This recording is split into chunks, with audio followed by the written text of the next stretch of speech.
Hello, and welcome to another episode of the Christian Reeve podcast. Hey, wait a minute. This voice is different, but familiar.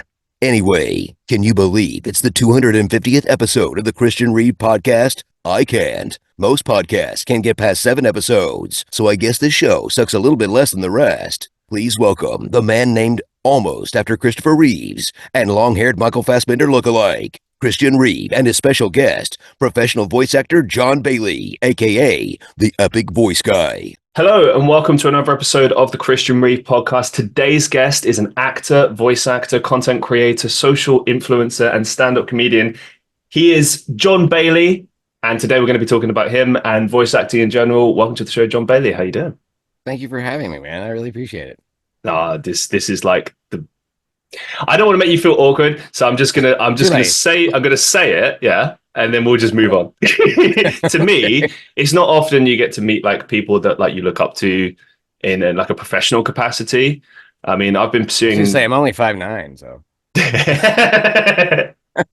I'm only like what 6 foot. I mean, here that's not a big deal. That's not. You still have to look down to me. So Well, in any case, like I've only been doing this professionally like 4 or 5 years, but you know, like it's not often that you come across someone that's like you look up to, and then of course when you do, you just have to kind of keep yourself calm and relaxed and everything. So I'm going to try my best to do that. But there's that, and there's also the fact that this is the 250th episode.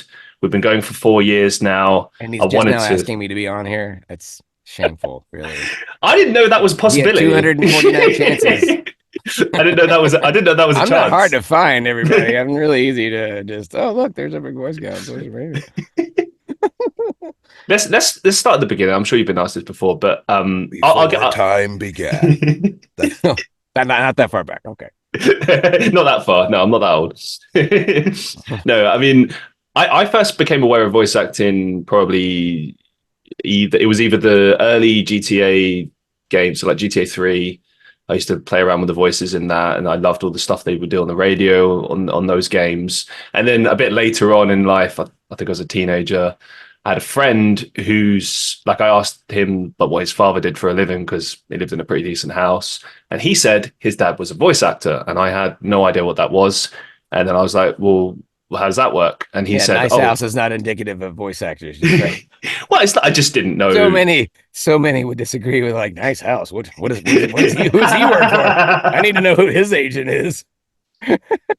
Well, I don't know. I mean, I probed him a bit, and he said, well, his dad was apparently the voice of the Honey Puff Monster, or Sugar Puff Monster, which was like a cereal brand in the UK. I don't know if it's in the States. I was like, but I didn't know they had a something like that. Monster.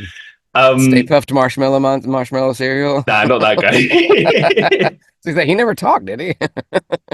But that's how I came across voice acting, and then years later, I realized that you could sort of manipulate your voice and do different things with it. But what I want to know from yourself is like, when did you kind of first become aware of voice acting as a thing, as a concept? I wasn't aware that it was I really understood what it was until I was in my early teen years. I was aware of voiceover and voice acting. I just didn't understand, because when we were little, they didn't really even put the actors' names next to the characters that they did. It was just a list of people, and we're like, well, we know they worked on the show. We have no idea who was who. So, it's just something I just played around with doing and didn't really comprehend that it was a job and a business and, something that people did for a living and that wasn't 100% the case. A lot of the case back in the early days, like Rocky and Bullwinkle era, people would literally just walk in the street and say, hey, I do funny voices. And like, oh, you're hired. That's how easy it was to get in cartoons back then. Now it is literally like fighting an epic war against, you against the empire to get a foot in the doorway of animation.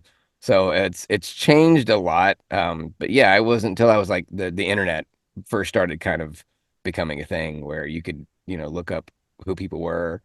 And my brother had worked for a third party subsidiary of Google trying to compile information. And because he loved voiceover too, he was like, I want to specifically focus on voice acting stuff. So he would find things like the very first picture of Lorenzo Music, who was the voice of Garfield. People didn't even know what that guy looked like. He was just so reclusive. He didn't have a lot of pictures of him, but things like that weren't Googleable back then because the information had not been compiled and organized, categorized, and where you could just type in a thing and there it is. So we started learning on together. Just I would get bored and he would be like, I can't go, I'm working on a thing. And I just sit there and watch. I was like, oh, I didn't know that guy did that voice and I started to realize like, oh, that's a thing. That's like a career, like a job. Like people can do that. Does that mean we can do it?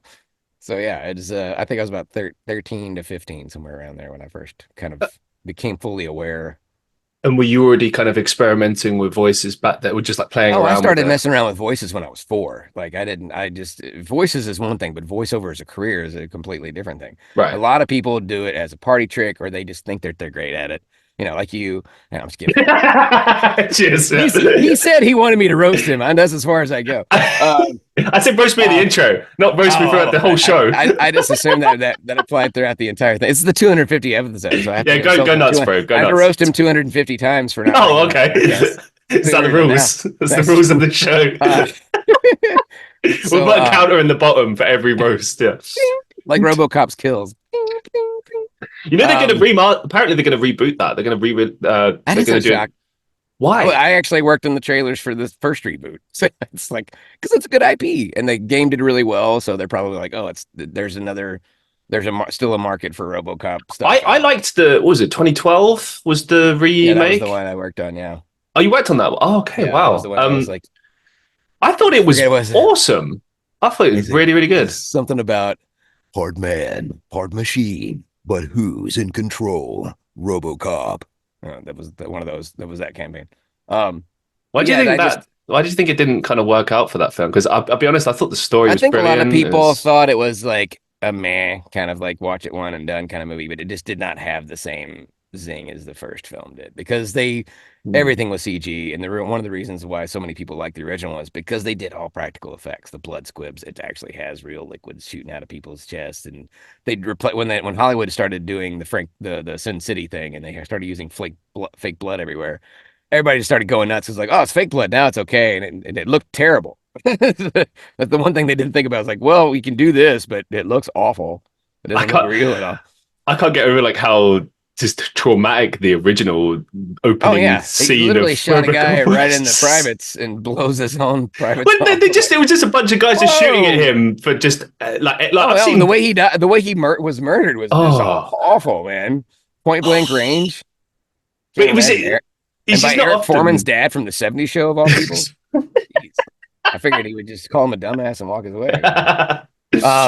But yeah, I messed around with doing voices when I was 3 or 4 because my mom was like, "Oh, I can do what was it? I can do Grover's voice." I'm like, "I bet I can do it better than you can." And then later on, she was like, "I can do Yoda's voice." That's just Grover with a speech impediment, dude. That's the same voice you did last time. So it was more of a competitive thing why I actually first started getting interested into it. But I'd been practicing and doing voices just because it's something I don't know. Parrots imitate, you hear animals that can like instantly parrot stuff. I just kind of picked up on that very, very quickly as a very young kid. But as far as being fully conscious of the career, that was probably a little less than a decade later. I think it's interesting as well that you make the distinction because I think not many people realize this as well, that like voice acting and voiceovers, two very different things. And it's one is what you're doing, one is what the career is. Like the career is called voice. It's just so weird. People get so weird over semantics. People want to call themselves professional for different reasons. And I'm like, okay, if you're really good at what you do and you're trained and you're booking, then you can say, yes, I'm a professional. Otherwise, you can say I'm as good as a professional, but I'm not doing it. Because if you say you're a professional and you're not booking and you haven't had training, people are automatically going to assume that those two things are attached when you say I'm a professional voice actor. And if you're not, I agree with what you mean there. You're going to instantly have this weird debate over, well, technically you're a voice actor, but you're not a professional. And then I have people getting weird about like, oh, this is a true story, by the way. The voice of he was a guy that was run through the ringer during the Me Too movement. Vic Mignogna was when I first met him. He the guy that was running the convention in my local. We'd never done a big convention before, and I was local, but I was still brand new at voiceover. I'd only been in it 3 years or so. And the guy running the convention had a local anime store. And he's like, "You got to go with me." I'm like, "Why? I don't know who he is. I don't watch his stuff." He's like, "Yeah, but you're the only voice actor we have." It's like, okay, if you want to take it that far, but all right, cool. So I get there and he's like, John's here is our local voice actor. He's like, "Oh, what have you been in?" That was his first question was, "What have you been in?" And I'm I like, hate that "Well, question. you eliminate 90% of the jobs out there when you say, 'What have you been in?'" Because most of it's commercial work. Where it's like, well, I was, and I started to list, but I actually had a list of stuff. I was like, I did this and this and this and this, and I do ADR for these guys. He's like, "Oh, so you're not a real voice actor. You're a voiceover artist."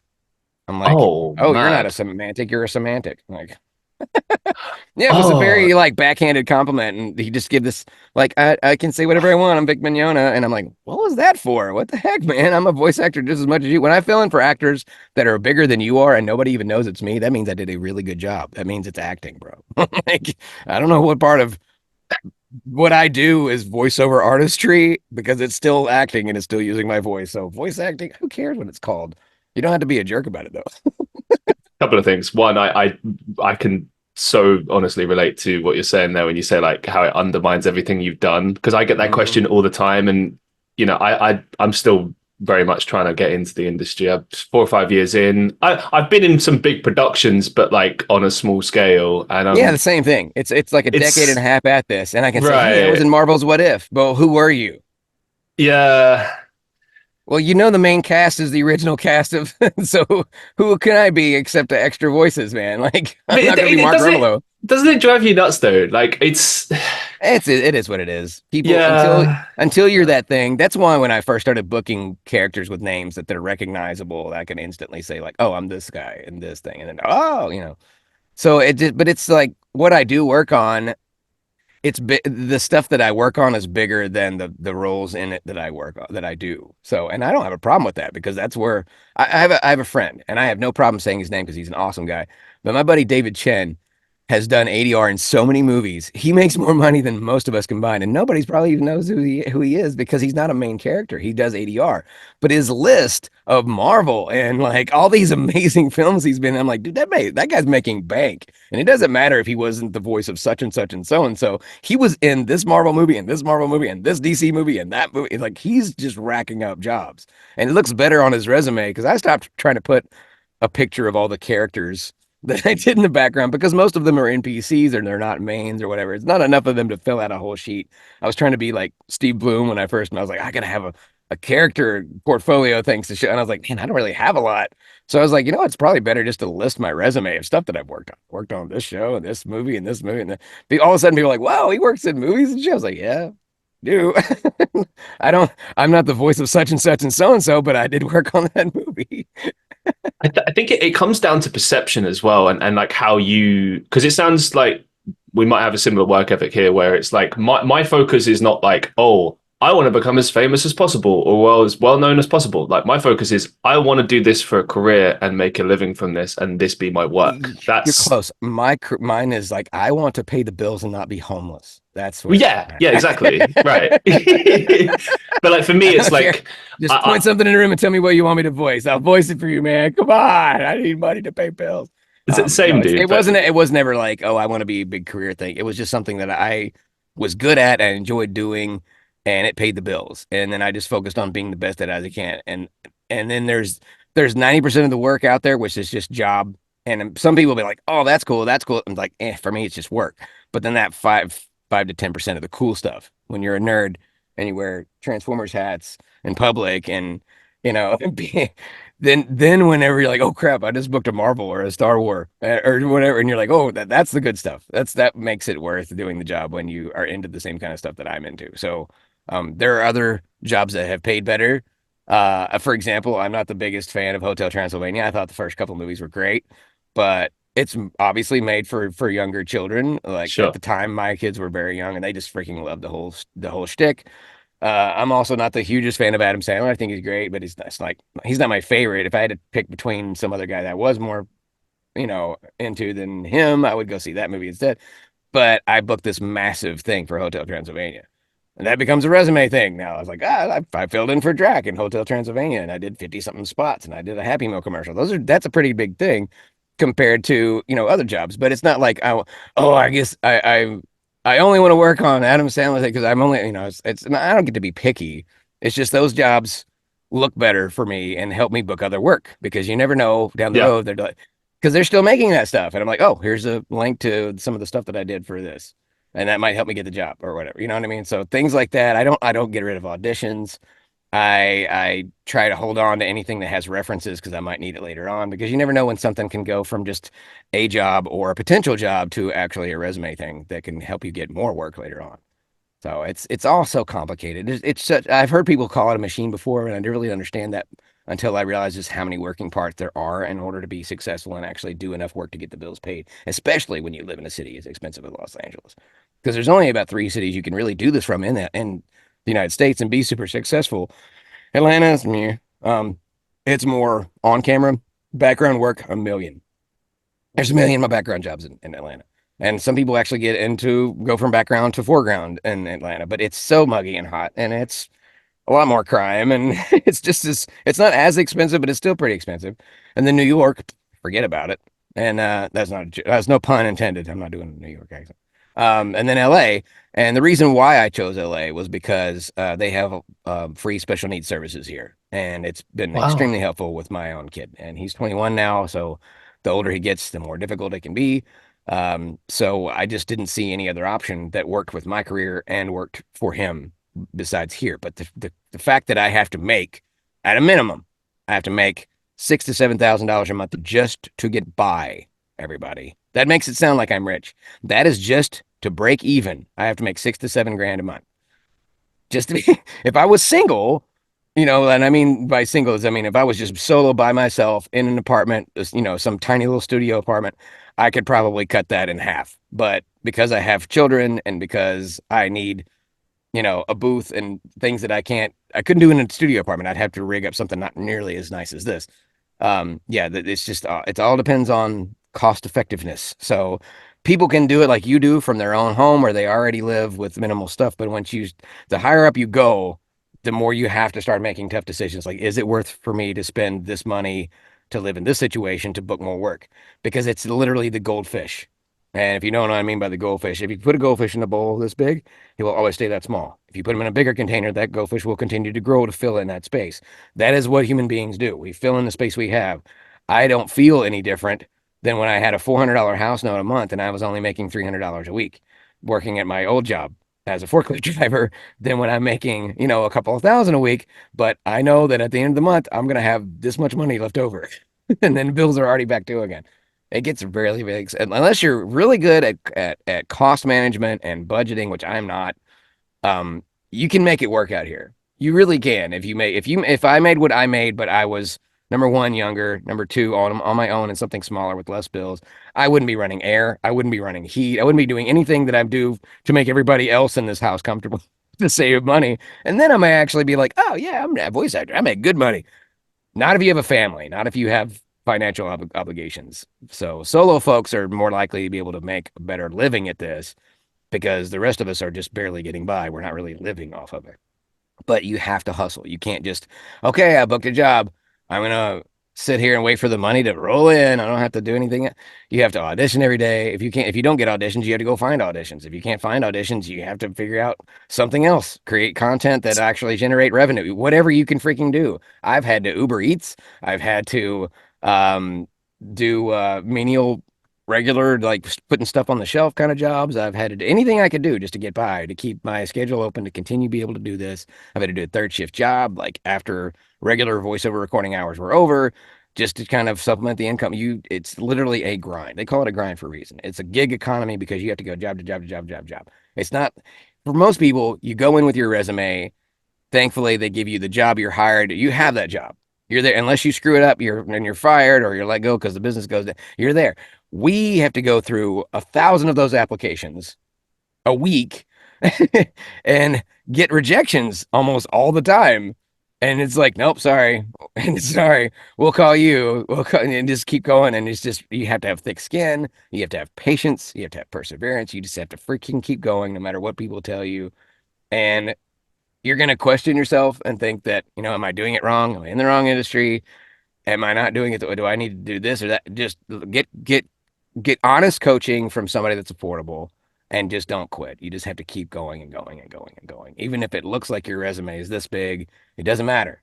There's just like you said, there's a way to make your resume look better, but it's all these different moving parts. It's promoting yourself on social media because you never know. Something on there might end up getting you voiceover work or making your voiceover career even bigger than it already is. I don't think my career was as big as it was until I started TikTok. And the main reason why is because my other socials did okay. You know what I mean? They did all right. Like I had over 100,000 on YouTube. That's okay. I had 20 something thousand on Twitter, which I quit Twitter because it just never it was stuck there for a decade or so. I was like, this is not going anywhere, and it just got so political and just. Bleh. So I moved over to Threads, and even that within a month or two, I've got 17,000 followers. So that one at least I saw growth on, and then I had 100,000 on Instagram. TikTok is, it would just, man, it was like 50,000. It did pretty good at the very beginning, but then as I started just kind of understanding how it worked, it started to this machine started working better on its own. And then I'd have viral videos pop up every once in a while. And then all of a sudden I've got 800,000 followers. And now combined across social media, I've got 1 million people. And then I start getting phone calls from my agency saying, hey, Maximum Effort wants to work with you. Hey, this company, apartments.com wants to work with you. Rallies wants to work with you. Checkers want. All of a sudden, what my agents and managers don't have time to do, which is literally go door to door and find those clients that don't know what they're looking for until they find or see it.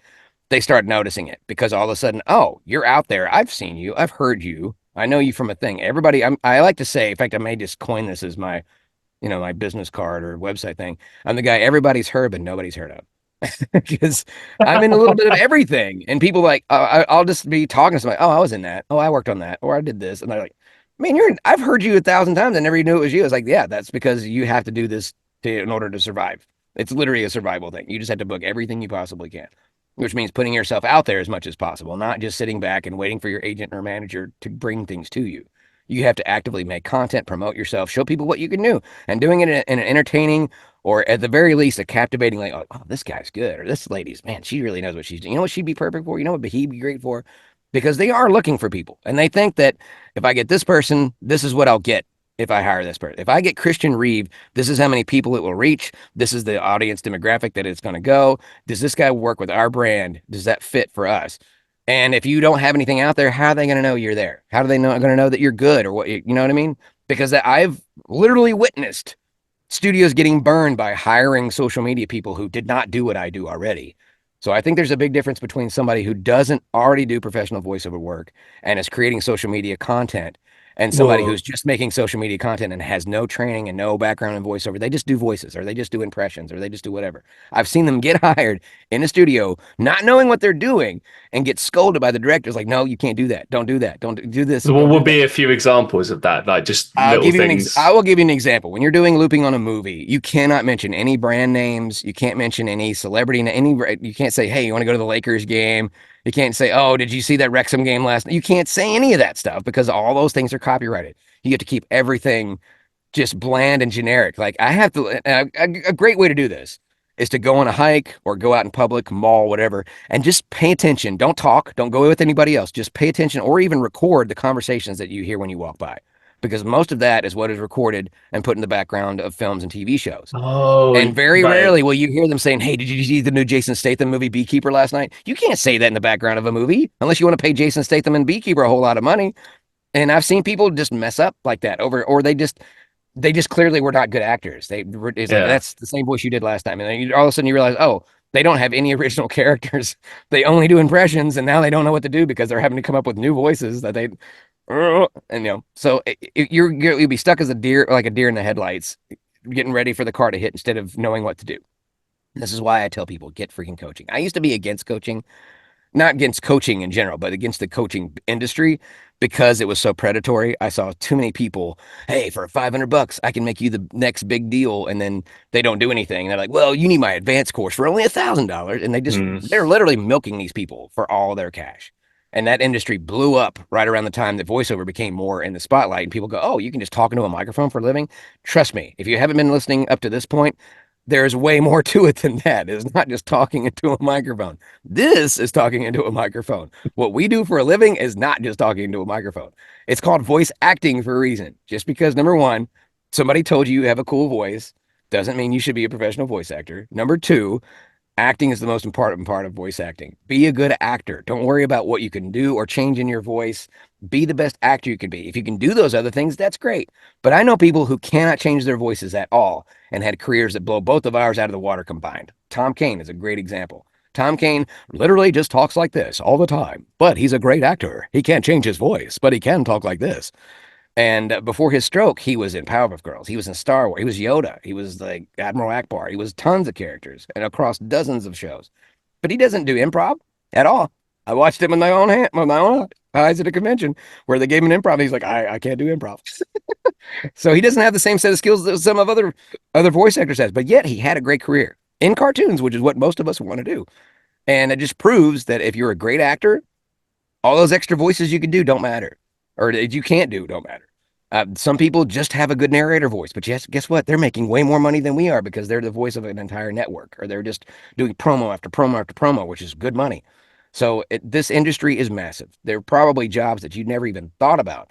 When you go to a one of those big supermarkets that have the LED TV screens at the end, somebody got paid to do that specific spot that's playing on that specific screen in that specific store. It's not a TV ad. One that blew my mind was Toys Talk. Somebody recorded that.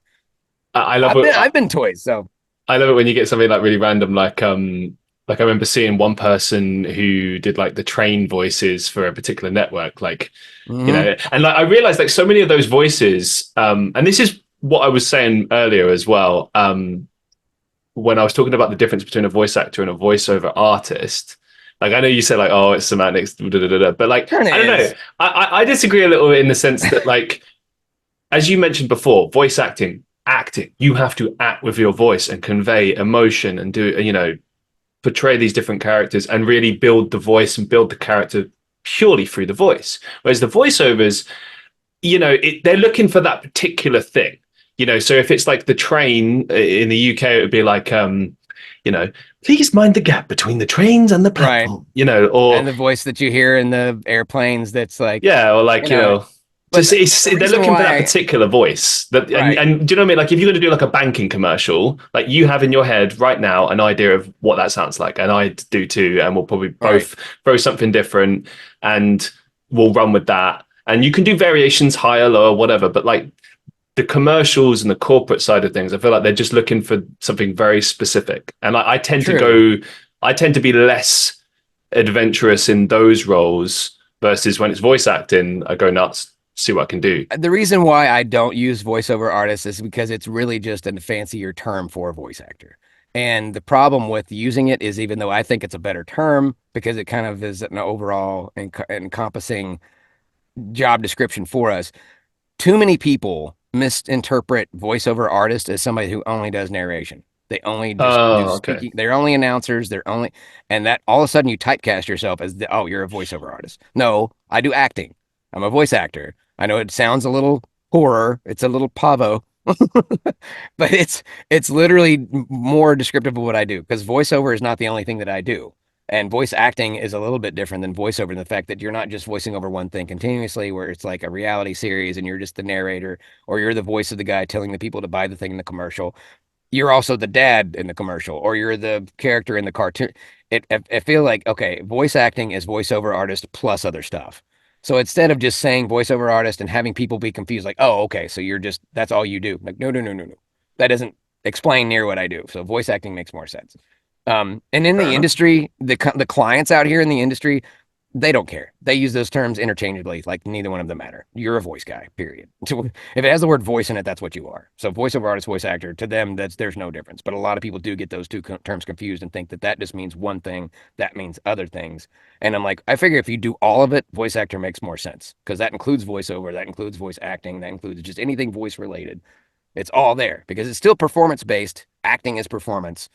Doing announcing is still performing. So that's the only reason. The main reason why I stuck with that is because I had to go back and explain the difference between voiceover and voiceover artist and voice actor, like I'm doing right now. Sorry. And then you've added 5 minutes to the conversation at the job that you're getting ready to go do. So I just wanted to explain it. So I don't have a problem with people using that term. I just get tired of. It's like when my son is not full blown autistic. To explain exactly what he has would take 10 minutes. So it's just easier to say, oh, he's on the spectrum. It's just Okay, that way I don't yeah. spend 10 minutes explaining it to you. That's fair enough. So sorry to be annoying with it. I No, guess it's a it's podcast. just. We're supposed to explain it here. It's fine. In this setting, it's okay. I guess it's just for me. I always just looked at like voiceover as more like the corporate side of things, and then voice acting as more the creative side. So Voiceover doesn't it's necessarily have to interesting. be corporate because just think about Yeah. it. Sam Elliott did narration in The Big Lebowski, and it's very Mm. much voiceover, but it's also voice acting because he's also a character in the movie. So it just they're so like wibbly wobbly timey wimey stuff. It's all it's just to each their own. I figured it makes more sense for somebody that's over in England or in the British area to say voiceover artist because it just sounds better. It just it's an instant like oh fancy. Oh. And then bring me on in America. We're just voice actors. We're just doing the voice. We're just voice actors doing voice acting, man. That's all it is. If you did voices, it'd be a whole lot better if you did. All right. all right. So something that you touched on a little bit earlier, because I know that you've done some work. You played Mojo in Powerpuff Girls the long way back, and as you mentioned before, there was a guy who was the original voice of that. And this, I know there's a lot of roles throughout your career that you do. Where would voice replication be the right term? Would that be? I don't know what I would feel be like the it's term. more like a substitution than anything else. Okay. It's like in sports balls when they have to send in a new player to replace the other player because they're injured or unavailable. Maybe they're sick that day. So what does So that number look one, like for Mojo you? Jojo, that was a fan made film, by the way. So it was not an official recasting of Mojo Jojo. I never. Yeah, it still counts, man. I It don't does care. It just count. counts. It's a job as a job, you know. Job is a job, yeah. But I have officially filled in for 20 plus voices in Transformers, and I'm definitely not the original actor because those guys are in their mid to late 80s now. But it all comes down to health and availability and willingness. If they're, I always double check and say, hey, okay, so for example, a lot of people give me, well, I won't say a lot. Some people give me crap about the fact of me being Optimus Prime, and they're little Cullenites who think that Really? Only Peter Cullen can be Optimus Prime's voice. Well, tell that to the 9 guys who have voiced him so far, because Alan Tudyk's doing Optimus Prime. I don't hear him getting any flack. Chris Hemsworth's going to be Optimus Prime. I don't hear anybody giving him any flack. Neil Kaplan, everybody forgot. Jake Fushi. There's literally Gary Chalk, David Kay. There's a lot of voice actors that have done Optimus Prime's voice. Yes, Peter Cullen is the OG original voice. If I get an audition or a job offer for Optimus Prime specifically, the very first thing I do, and every voice actor, voiceover artist, whatever you want to call yourself, should do, the right thing is to say, I'm not going to touch this if he's able and willing and wants to do it. Double check with him first. And if he just outright refuses, or there's some legal reason why he cannot do that, then I will be happy to submit. And when I say submit, I don't mean take the job. I mean submit along with everybody else that's obviously submitting for it. I've gotten very good at letting them know, like, look, I do great sound alikes, especially for Transformers, because I've been watching this show since I was a child, and I've been getting good at these voices for 40 years now. I'm really great for, especially for ADR. Like, there's some drama on the internet from a couple of years ago where somebody asked Peter and Frank, about being recast and stuff, and they were talking about the Netflix series, which I had nothing to do with. I actually wanted to audition for it, but I never got one. So I had nothing to do with that show.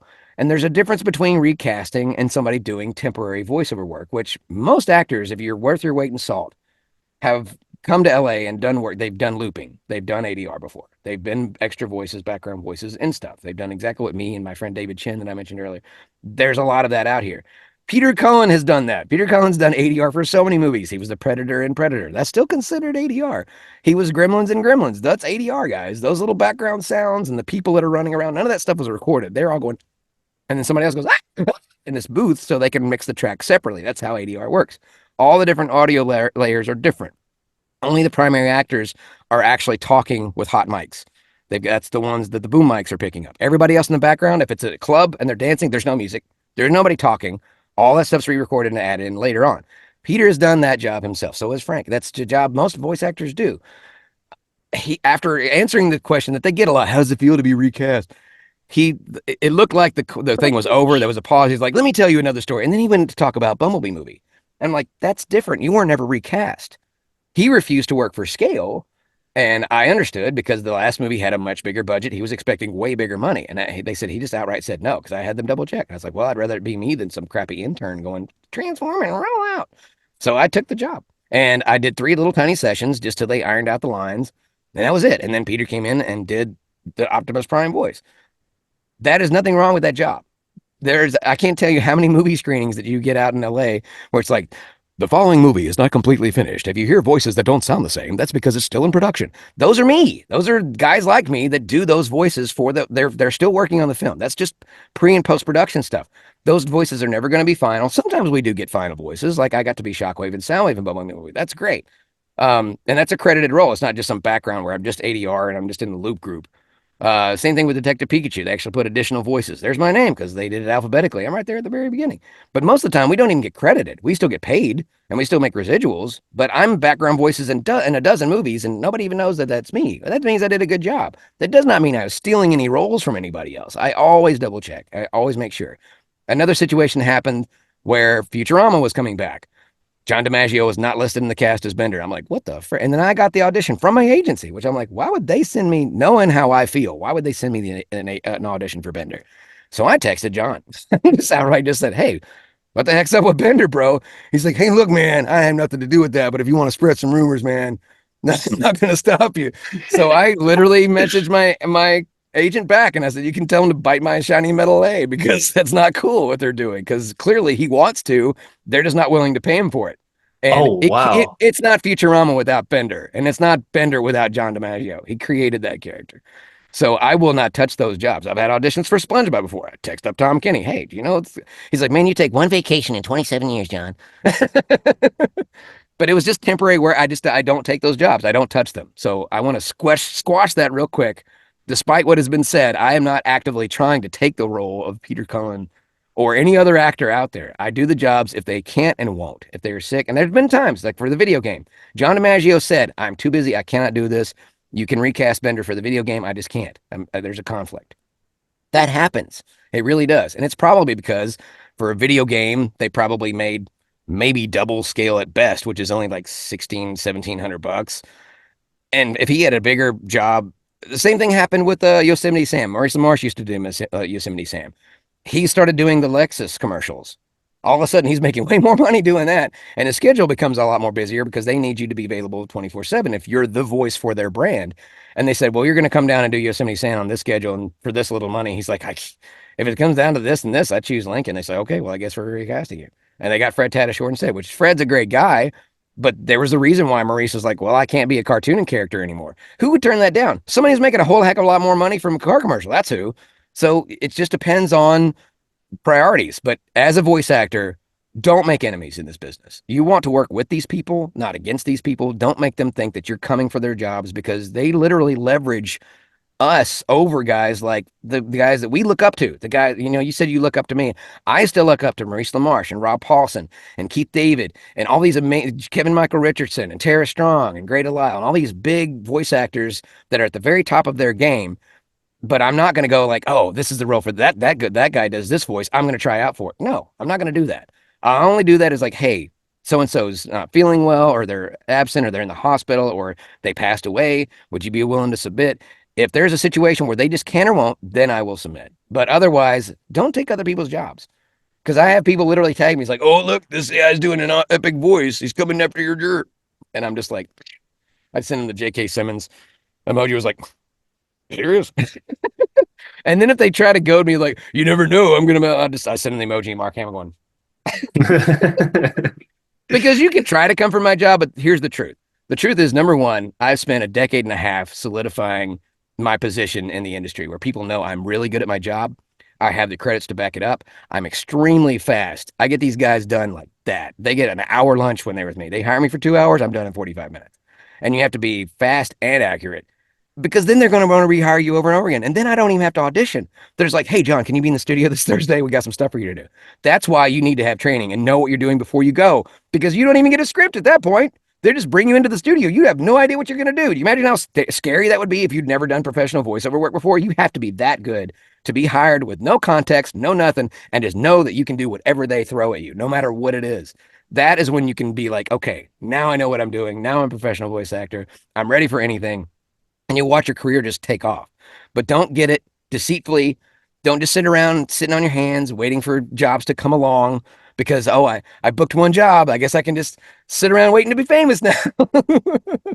And remember, your agent can't do everything for you. Most agencies, if you even have an agent, with, by the way, I would say a good 3/4 of voice actors out there have no representation except for themselves. But if you do have an agent, they're an audition factory. Their only job is to get auditions, and they're not going to try to make good with the client and take them out to dinner and be like, hey, I tell you who's great. Jon Bailey's awesome. You got to hire this guy. He's been on this. And they're not doing that. You have to do that. That's why you have social media. That's why you take coaching classes. That's why you put yourself out there as many places as you can and come up with your own thing. I saw a guy who was not booking anything, started reading creepypastas. Next thing you know, he's getting booked all over the place, and he's actually making tons of money off the stuff he's posting on YouTube that he came up with himself, but he's just reading creepypastas. So you just find your thing, find your niche. I have to say, like, it's interesting to me, you know, how that we're at very, very different stages of our careers, and like it's exactly the same. I do exactly the same thing you do every single day. Audition, put stuff out there. A lot of what you see me putting out there is auditions for things. Every once in a while, it'll be like, hey, I'm actually in this thing, but it's the same thing. Just a hint though. If it's under non-disclosure again, don't. Yeah, I know. Don't post the auditions if it's like not a public casting call. There was one the other day. I can't remember what it was for, but I spotted NDA and I was like, nope, not putting it out there. Well, this is what I recommend. I don't recommend posting your actual auditions because if people find out what you do, they're gonna be like, oh, that's good. I'll do that. It's no different than in comedy. You don't do your. I've heard Bernie Mac and others saying that now that Cat Williams thing has come out, we're talking about, oh, boys, stand-up comedians steal each other's jokes. Duh-doy. Like people on social media didn't know that. How many times have either of us done a thing first and then a week later or even a couple of days later, sometimes the same day, somebody else will take that idea, do it, and get more views, and it was very obviously stolen from us. I have friends. That's just human beings, though. Come on, it's like just that's human beings. You're taking something somebody else has done, and you're doing it different. Do it different or do it better. Don't do the exact same thing somebody else is doing, because then it just looks like, oh man, you couldn't come up with anything on your own, so you just did something somebody else did. Do it. Put your own spin on it. But yeah, just here's the thing. I don't want anybody knowing what I know without paying for it. No offense. Well, that makes sense. I coach people because I have a decade and a half of experience and 2 years of research development, and I've taken tons of coaching and tons of work classes or workshops. So I know what I'm talking about. I know how to get you booked. But I'm not going to tell you by showing you for free on the internet and social media posts, or just telling you because you asked. Do you know how many times I get asked today? Hey, what can I do? I'm like, I coach. Okay, thanks. They don't want to pay for it. That's all there is to it. And I even put it on I'll give you 10 minutes of ask me whatever you want about voiceover for $5 off Fiverr. And people still want to come to me and ask me for free. So I just started giving the free answer. Go to iwannabeavoiceactor.com. D. Bradley Baker made it really good. Pew, pew, pew. But I'm not going to tell you how to book and show you how to audition because you didn't pay for it. You really want to know, you want to take this seriously, you have to freaking put in the money. We all invested in our careers. We put in the money to learn from the best. You should do it too. In fact, if anything, I'm more affordable than the best people that I learned from. So you're getting a deal. I don't do coaching where you have to come back over and over and over and over and over again. You can if you want to just continuously get better, but I try to teach you everything you need to know in 1 2-hour session, $500, which most people, $250 is a really low rate per hour for voiceover coaching. You don't have to do the full 2 hours together, but in that 2 hours, I guarantee you will need a whole lot less coaching from other people. You will not need to come back over and over and over again. I'll teach you exactly what you need to know, but people are unwilling to do that. Too many people they build up a certain brand for themselves on social media where they have a certain amount of followers, or enough people go, you have a cool voice, you should do this. They're not casting. You don't know who they are. Those are random people on the internet kissing your butt. You need honest, unbiased opinions of how good an actor you are, not how great your voice is or anything else. So get freaking coaching. And by the way, they do a lot of it on the internet. You don't have to be in LA or be in Atlanta or be in New York. You can do it over Zoom. You can do it over Skype. You can do it over Google Meetups or whatever they call it now. Probably can do it over freaking Tinder for all I know. I have no idea. They probably have Grindr meetings now. I mean, I think a lot of it comes down to like the commitment, as you mentioned, like people being willing versus not being willing to put the time and the effort in. Oh, yeah. I mean, they want it for free, to be honest. They want they want all that we have without putting the work into it, which is kind of the human way. But I'm just one of those people, like, I freaking work. I love the work. Yeah. I put in the work because I know I'm good at it. I know that it's beneficial for me, and I know it's going to help me book even more. So I'm freaking down. One thing I got to ask you about, though, is that, like, has it gotten, obviously you're still grinding like crazy now, but like have the bigger jobs that you've landed at least helped you somewhat in getting like more jobs? Because as you Oh mentioned, yeah, that's like what I was talking about earlier. It's the word of right, mouth. Because when I got in with Marvel at first, it was a little tiny bit. It was just a crack in the door. okay, And same thing with Transformers. I just started showing them exactly how good I was. I was entertaining without overdoing it. I didn't constantly interrupt and throw a bunch of other funny voices in. You kind of get the feel for the clients as you're working with them to know if they're like, strict guidelines, let's just do the job and go, or if they're just every once in a while there's a little funny something to throw in or whatever. But I always try to throw extra stuff in. Like if I'm there to do Ryan Reynolds' voice for a Deadpool thing, for example, and I'm doing all brown pants, Max, and all of a sudden, oh yes, we know each other, we're friends from work. And I'm like, oh crap, what was that? And I was like, oh yeah, I know that guy. I need his leg though. No, really, I need it. All of a sudden, I'm booking stuff for those guys too, because I'm just you look for a way to do an audible resume because they don't know what you've been there for. Usually, by the time you get cast, the people that got you there are not even in the room anymore. Sometimes they will be. Sometimes like, hey, we loved your audition. That person that actually heard it will be there. But most of the times it went from one person who's listening to the audition. Okay, I think I like this guy and this guy and this guy. And they whittle it down to this guy. And then they send him over to the client. And then I have a completely different experience with the client than I did because I don't even know the person that got me the job from the audition. So this is my chance to show them what I'm capable of. So if you think it's kind of like Eminem, if you only had one shot, you know what I mean? Because you don't know if you're going to have another session with them and you can do more later on. You have to be bold, but you don't want to overdo it. That's the real balance. Is you have to be strong enough and bold enough to be like, okay, I don't want to scare them away and run them off because I'm like, oh, look at me, look what I can do. Don't do that. But make it subtle, sprinkle it in like you're just putting a little salt on your food. And every once in a while, when you see a little opening, there's a dead spot. Nobody else is talking. They're not whatever. And you see a little funny thing. It's like, oh, look at that guy. He's got some nice brown pants. And all of a sudden, everybody's cracking up, laughing. I'm moving on. Those little seeds. And like, man, you know who he's really good at? He also should be. The next thing you know, I'm not doing the auditions. I'm getting directly cast back. Or I'm getting cast like so and so at such and such worked with you. And they said you were fantastic, that you got done really good, really fast, and you were really good. We got this whole other project. And then all of a sudden, all departments like, hey, have you heard of Jon Bailey? This guy's awesome. And then I've got a permanent client. I may not have a regular weekly job, but I'm constantly getting a new stream of gigs from them. And then word just finally gets around and around. Here's a great example before you move. I know I can see a question boiling, but I got a really cool story that I was not expecting. First, it was a little disheartening, but then I started to realize it made me help me understand. I've been working for Transformers for 8 years now, doing professional stuff for them. And in one of my last sessions, one of the ladies was like, "Oh, hey, I'm actually from Hasbro, and we really liked your audition." I was like, "Yeah, I've worked for you guys for 8 years." She's like, "Really? I've never heard you before." So it's like 8 years, and Hasbro's never officially heard well, of I me. beg to differ. So I started doing a few voices and naming a few of the. She's like, "Oh, I know exactly who you are. I have heard you. Oh man, you're really good." And all of a sudden, it's like, she's the one that gave me the idea. She's like, "You should put together a reel, like not a demo, but a reel." And there's a difference between a demo and a reel. And some people in the business get those two things confused because some people think a reel and demo are the same thing. What I mean by a reel is more what an actor does, a visual representation with audio of little clips of things that you've done. A Oh, lot of a I lot know of what you mean. on-camera actors do these acting reels, but it's not the Yeah. same thing as a voiceover demo. That's just a little clip of audio. It has to be a specific amount of seconds, minute, whatever. And this is different. So I try to compile like all of the Optimus Prime stuff, and then all of the Megatron, and then all the Starscream, and I ended up having like 2.5 minutes worth of stuff. And now I have something I can actually send when they say, "Hey, can you do?" There you go, boom, done, already finished. Just listen to this, scan through. Because, and you know what, my favorite part of the story is when I was working on Bumblebee movie, and I knew there were other roles because I had gotten auditions from my agency that didn't go anywhere. They had auditioned me twice, or they said there was some kind of weird back and forth, and they had sent me 5 characters, and they said pick 3, and I said forget you.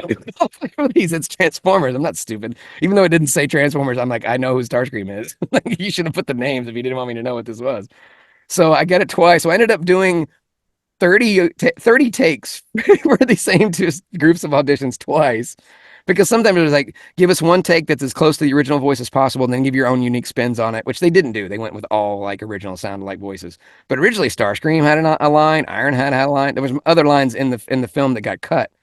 And so I'd audition for all of them, but then crickets. I'm like, okay, well, I could sleep at night knowing I gave it a shot. When I went in to record for Optimus, she came out. She's like, oh, by the way, we have these other characters. Can you just let us know which ones you've booked before? That is the world's worst statement. When you're a guy like me who had only booked Optimus Prime and only Optimus Prime and none of the other characters yet because I was still early in my career. That made me realize that I needed exactly what I have now. I need to show everybody all the stuff that I've done. Now that I've got a resume, because Steve Bloom was sitting right next to me and he's been Starscream and Shockwave and just the list. And he was going down the clipboard going, done it, didn't do it, done it, didn't do it. There's only like 2 guys he hadn't done yet. I'm like, crap, I'm screwed. So when I went into audition, I just had to speak up again about the boldness. I said, would you mind if I read for some of these other characters? Because I've been doing these voices for 35 years and I'm pretty dang good at them. He's like, oh, you want to give him a... After the second one, he's like, John, you're blowing my freaking mind. You sound just like him. I was like, keep going. He's like, yes, keep going. After the 5th or 6th one, he was like, okay, I think we've got enough. But yeah, so I did 6 extras and ended up booking Shockwave and Soundwave over Steve Bloom, who's been the voice of Shockwave before. And the Fall of Cybertron series. So yeah, and he ended up getting Wheeljack, which only had, there's too many of them. And I got to be my 2 favorite characters. So it does, fortune favors the bold, man. And now that I have a demo and a resume list, I can be the Steve Bloom when I go into a session and be like, done it. So yeah, you have to do, anyways, you see my point. I do. Thanks for sharing. I mean, to be honest, I was aware of like the kind of the sound, the like concept. I think that probably the first time I'd ever heard of that was when there was the Mornan Freeman thing, where it was like a white dude doing Morgan Freeman's voice, and I was like, yeah, pretty close. I can't say his name, but there was a guy that I'm friends with that's a very established professional voice actor, no longer working, but got sued because he took a job doing Morgan Freeman's voice and actually saying, my name is Morgan Freeman and I approve this message. And you can't do that. That's a big my God. Big legal no. And it was on a political ad. So yeah. And Morgan Freeman's like, no, he is, I'm friends with Frank Caliendo from Mad TV. We became friends over TikTok. And he's like, Morgan Freeman does not play. He will not let you do his voice. He has people literally paid on the watch for people trying to rip off his voice by doing an impression to do other stuff. And he would get stuff just hacked instantly, like immediate takedowns. Even if it's just something silly on social media. Not social media stuff, but anything official. Because Frank and I had talked about, I was like, you ever had any? He's like, oh yeah, I've had problems with Morgan Freeman before. And I'm like, interesting. He's on it though. He's protecting his brand. I get it to some extent. Like, I mean, if someone would go out and just replicate my voice, I'd be pissed off. Like, if it's not, I get it. Well, especially if it's on a real thing and somebody got paid to do it and it wasn't me. Yeah, that's bullcrap. But I mean, I've actually had people that like message me 5 years after a thing happened. They're like, hey, I felt bad about this for like 5 years, but I wanted to let you know that I got this audition. They said they were looking for an epic voice, and they literally used a reference of your voice from Honest Trailers. And I'll admit that I did the audition. I'm like, and I'm waiting for the bad news. Cool. He's like, you're not mad? I'm like, do you know what I do for a living, man? I fill in for people all the time. I don't give a crap if they could hire me if they want to, but it happens. That's part of the job. They look for sound-alikes. They look for people that do similar stuff because they either think they can't afford you or they can't find you or some bullcrappery. Or they just want to do it for somebody who probably will do it for cheaper. That's the thing, isn't it? There's a big difference between like, we want someone who sounds exactly like this person. So we want this, but we're not willing to pay them. Yeah. So we're going to go for the next best thing. Yeah. Or using it as an actual reference point. Like, I'll give you an example. I auditioned for something the other day. It was the NDA thing. So, okay. Something, they used the GTA 3 radio stations thing as like a reference. And I was looking through all the voices and I was like, oh yeah, I know what they're going with, this advert, these characters. So I threw a bunch of different voices there. I auditioned for all of them. I was only going to go for one and I looked through them. I was like, no, I'm going to go for every single one of these. But I didn't like do exactly what I remember from GTA 3 because that would just be copying. Yeah, it would just... But you use it as exactly what a reference is, as a starting off point. If they don't know... You can get away with it. I was working on a video game. This is a true story. I was working on a video game and she starts describing this character. She starts saying he's white, his hair is buzzed, he's definitely got an addiction problem. And I was literally like, that's just Jesse Pinkman. You're literally describing Jesse Pinkman. So guess what voice that I gave him, y'all? the whole game. No. And she never noticed. The engineer, every time, this is the funniest part. It got down, and the game got canceled, which means I got paid, but it never came out. No big deal. But that had nothing to do with my performance. Just so you know, this is not the reason why it got canceled. But so I can feel like I can talk about it. I'm not going to say what the game was still, but I feel like I can tell the story. So the engineer, every time they got to a part, because you know, like in Breath of the Wild, you can go and make recipes and cook stuff. There's literally a section in that game where you could cook. So I was like, yeah, we got to cook. And the engineer's like trying so hard not to laugh. And the casting director's just loving it. And I'm like, man, this is just too freaking easy. I just got to do Aaron Paul the whole time. Tell me you said like, science, Yeah. bitch, like I that. did say science. I was like, yeah. No, I think what I did was when I was cooking, it's like, yeah, recipes. Like it was still science, but it was just a different word. Oh my God. Like I said, and here's another thing that people, this is a freebie. So normally I charge for this information. Bad impressions make great characters. This is like common knowledge. People think that they have to be accurate. No, be the exact opposite of accurate. And you can just claim that voice for yourself and say, oh, I came up with that. That's not Jesse Pinkman. That's just this. That's Johnny Storm hanger. Yeah. I once heard dude from Frasier, his name escapes me. He played Sideshow Bob. Kelsey Grammer. Kelsey Grammer, thank you. Yes. Kelsey Grammer said in an interview that the inspiration for the Sideshow Bob character came from someone he'd lived with or worked with years before, and he'd like saved the voice and used it later. And I've done the same. I've got a landlord from hell that I had that I'm saving his voice for something. I don't know what it's going to be. We all got those voices where like, right. Oh, I'm totally stealing that voice and using it. And it's like you're just waiting for the moment. And I just find that brilliant that he was like, I'm going to use this voice. And I think that's a better thing because, like you mentioned earlier, build a bank of voices. And I've got my go-to. And don't share them. Don't post those on the internet. Don't share them with other people because just like in comedy, people will be like, oh, that's a great voice. I'm totally going to use that voice later on. And I have before. I was like, oh, that's a good voice. I can do that. It's tricky though, isn't it? Because like the story actually reminded me of who was it that was, who are you just talking about? Kelsey Grammer. Kelsey Grammer. Yeah. Okay. So Simpsons, Hank Azaria, 90% of those voices are people he went to college with. The comic book guy was literally his guy that lived in the dorm room right next to him. I would just love this idea that someone's just sitting there. Down, you're on my list. He actually said those words. Could you imagine you just sit there and you tune in and then you're like, wait a minute, that's my voice. What? I'm suing Hank Azaria. What? Worst show ever. Like, I actually have a friend who had a very unique voice, and I was like, dude, I'm gonna book that voice one of these days. And I finally did, and he's like, dude, my voice is in a cartoon. He's like freaking out. He's like, I'm gonna show all my friends. That's sick, man. That's cool. I mean, inspiration comes from everywhere, doesn't it? And that's the reality, I think, of voice acting for the most part. Is you got to build from much like on-screen acting, where you build a character, it comes from real life. You have to base it on something. You have to build it. That way, it's easier to hang on to. Because if you don't have something fully fleshed out and created in your brain, you're gonna be straying off. And I've had that happen a few times, where I would get my Cockney accent would start sounding a little Australian or vice versa, or something like, or New Zealand and Australia would kind of start sounding too. So it's like, you have to really know what, so sometimes when I have to do a specific accent, for example, for New Zealand, I'll just do Reese Darby instead of actually trying to do a New Zealand accent. I'll just grab into that character. So I sure got the accent all legit. And it's like, they don't have to know that's Reese Darby. That's just how I do the New Zealand accent. I think you're spot on with that. Pitch up and down, There's certain, like, I struggle with Australian. I've not really mastered that one yet. And I know that, and this actually leads to my next question. Like, so basically the question is like, how do you approach building a voice?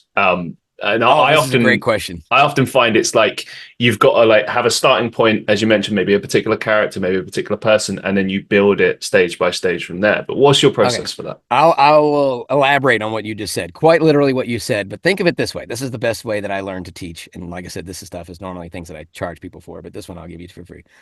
So it's a video game. You're at the very beginning of GTA, right? And you're starting off with a blank slate character to create your custom character, correct? It's just you.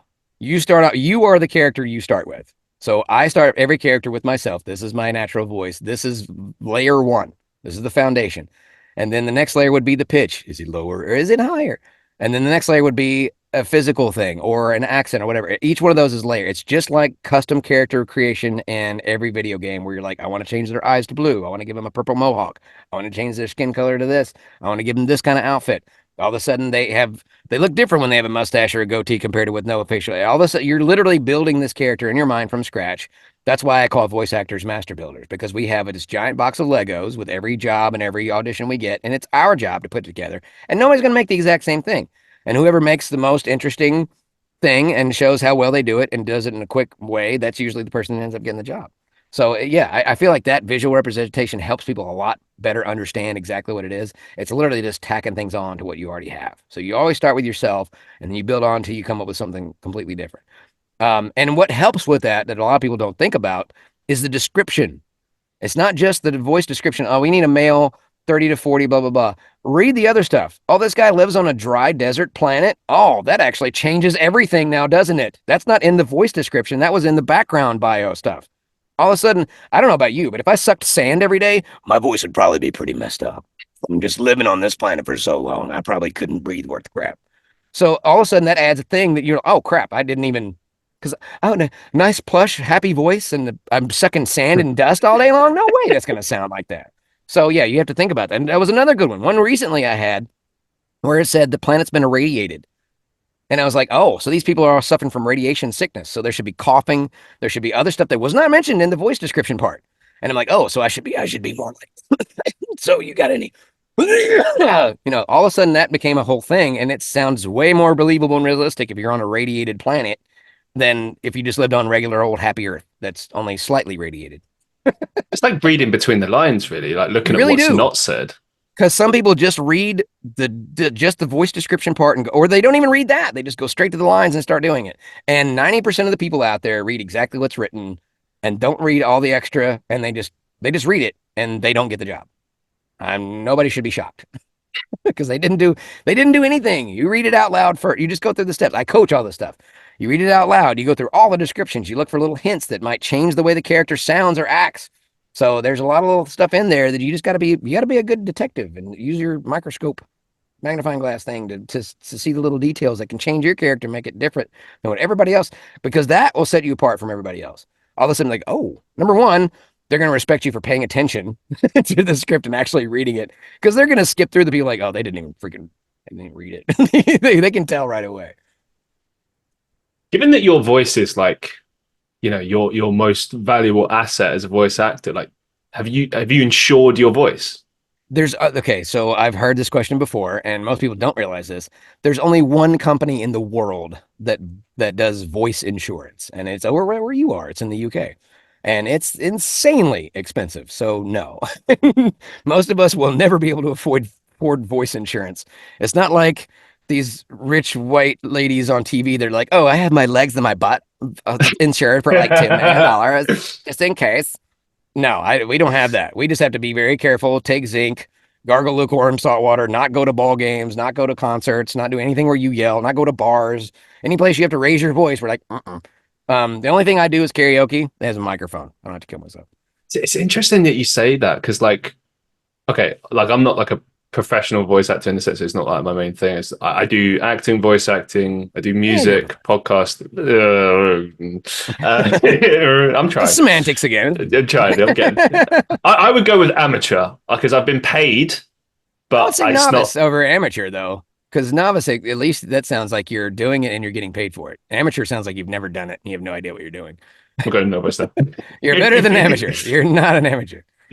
But in any case, like it's I actually found an amateur would be using a stage mic without a pop filter right now and no headphones. Fair enough. Yeah. When I first started, they'd be holding Straw Hat Goofy style, holding their earphone cord. So, what's it like being a voice actor? So, what's it like working with? And what's it like working with so and so? How do you like so and so? I hate those little mics so much when the person goes out and interviews someone and it's a tiny little mic and it's like, yeah. And the question's always dead. I've been in those situations before too, where that's okay. Worst question you've ever been asked. Come on. What's it like? That's it. What's it like working with someone? Who cares? You're here to interview me. Oh yeah, that's good players. Talk to them about what it was like working with me, bro. I'm the star here. I'm a voice actor. Do you see who I work with? Nobody. They're not here. We're in the same thing. We're never together. One thing I wanted to ask you about earlier about just go back to the sound alikes thing. Obviously, you mentioned that you have like a really good relationship with a lot of other voice actors, and that the whole industry is kind of built on respect and like it's just professionalism. It's like you want to make really friends. Is. Yeah, you don't want to make problems with the people that are especially the people that could influence whether or not you get hired or not. Because here's a plausible scenario. There's a situation that you've been booked for and you're new, and it's a group record, or even if it's a solo record, they still talk. They're not just there doing the job and then they leave. Those people are human beings with opinions. And if you give them a bad opinion of you, then they're going to be verbal about that. So let's just say I've been cast for a thing and there's a group record and it's Tara Strong and Fred Tatasciore and it's the biggest of the bigs. And they hear, oh, Jon Bailey's coming. Oh, Jon Bailey, that guy's on. You want that. You don't be like, yeah. John, you don't know about Jon Bailey, do you? Yeah, you should never have cast him. Yeah, that would be the worst. That has happened, and people have gotten blacklisted for years. For years, they couldn't get any work because they had a bad reputation because they said a thing or did a thing one time, or they had some unusual interaction, or they went behind somebody's actor's back and took a job from them, and all of a sudden that instantly puts you on the radar. You don't want to make enemies out of these guys because studios, like I said, studios will use us as leverage to try to go. Came from the horse's mouth. I've actually heard that this really happened to a famous voice actor friend of mine where he went in and said, you're going to do the job for this rate. And he's like, what? Why? He's like, well, either that or we'll get somebody like Jon Bailey to do it for that rate because they will. They're using us as a weapon. They're making us an ammunition against our favorite voice actors to try to get them to take less money. That's not cool with me. So if the rest of us would stick up for ourselves and say, no, freaking give it to him. He deserves it. He's already the voice. Instead of being like, yeah, I want it. Give it to me so I can become famous too. That's how you get the reputation where those guys will not want to work with you anymore because they're going to know that you're a scummy little leech who's just willing to take any job just to be a famous voice actor or to be a voice actor or just to pay the bills or whatever. There's other ways to pay bills without stealing jobs. This voiceover industry is freaking huge. There's way more jobs out there than taking one from another actor. By the way, it'll take you a long time just to get to the point where you'd even get an offer to be the voice that those guys are doing. So yeah.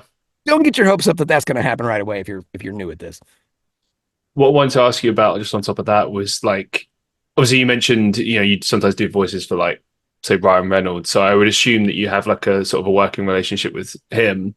And then, I mean, we know each other on social media, but as far as interaction goes, come on, he's a big A-list celebrity. Well, I don't think it's unreasonable to say you. I mean, you mentioned one time you name dropped Mark Ruffalo, and you're like, yeah, we're friends, and I'm like, okay. Oh, cool. I'm not friends with Mark Ruffalo. We met one time. That was cool.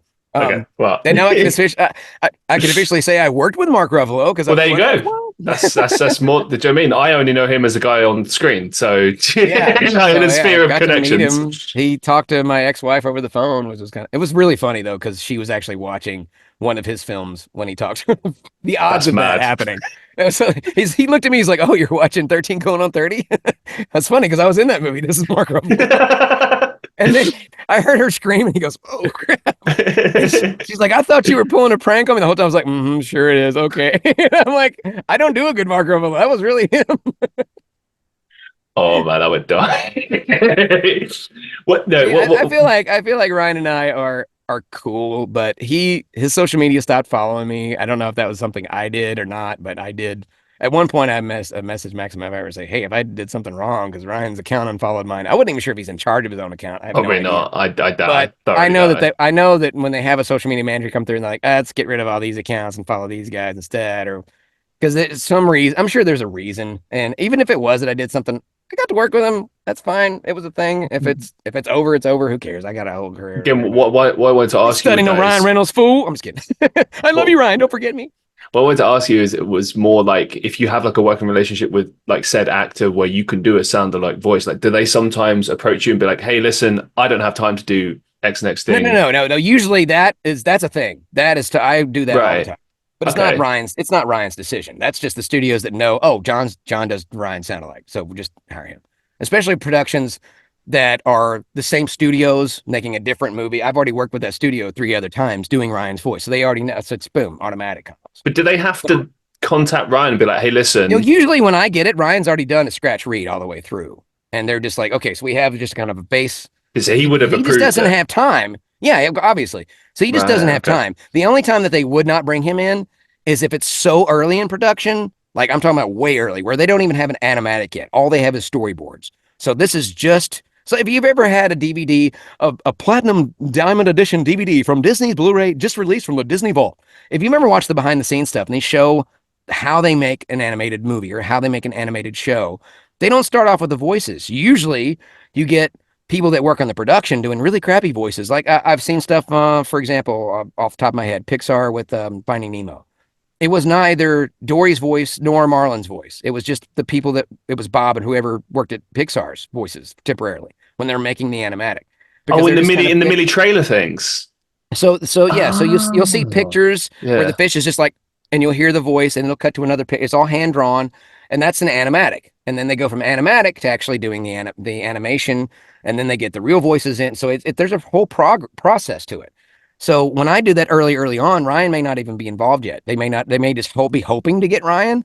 So they want to have this thing to pitch. So like, here's what it would be kind of like if you did this. Oh, that's weird. I would rather them have me do it than AI, because AI cannot improvise. AI. It still sounds very robotic. It does not have that human ability to come up with funny things up. Because working on the last Ryan Reynolds movie that I'm currently working on, the improvs make it so much funnier because I have to think like Ryan does. And I'll find a lot of times when the movie comes out, they even use some of the jokes I came up with because it sounds like something Ryan would say, and they get Ryan to do it. And now it sounds like Ryan's joke, but I came up with it. That's that makes me feel good. I get paid though. I don't have a problem with it. So I'm like, if my joke was good enough for Ryan Reynolds to use it, that's freaking cool, man. I'm good with that.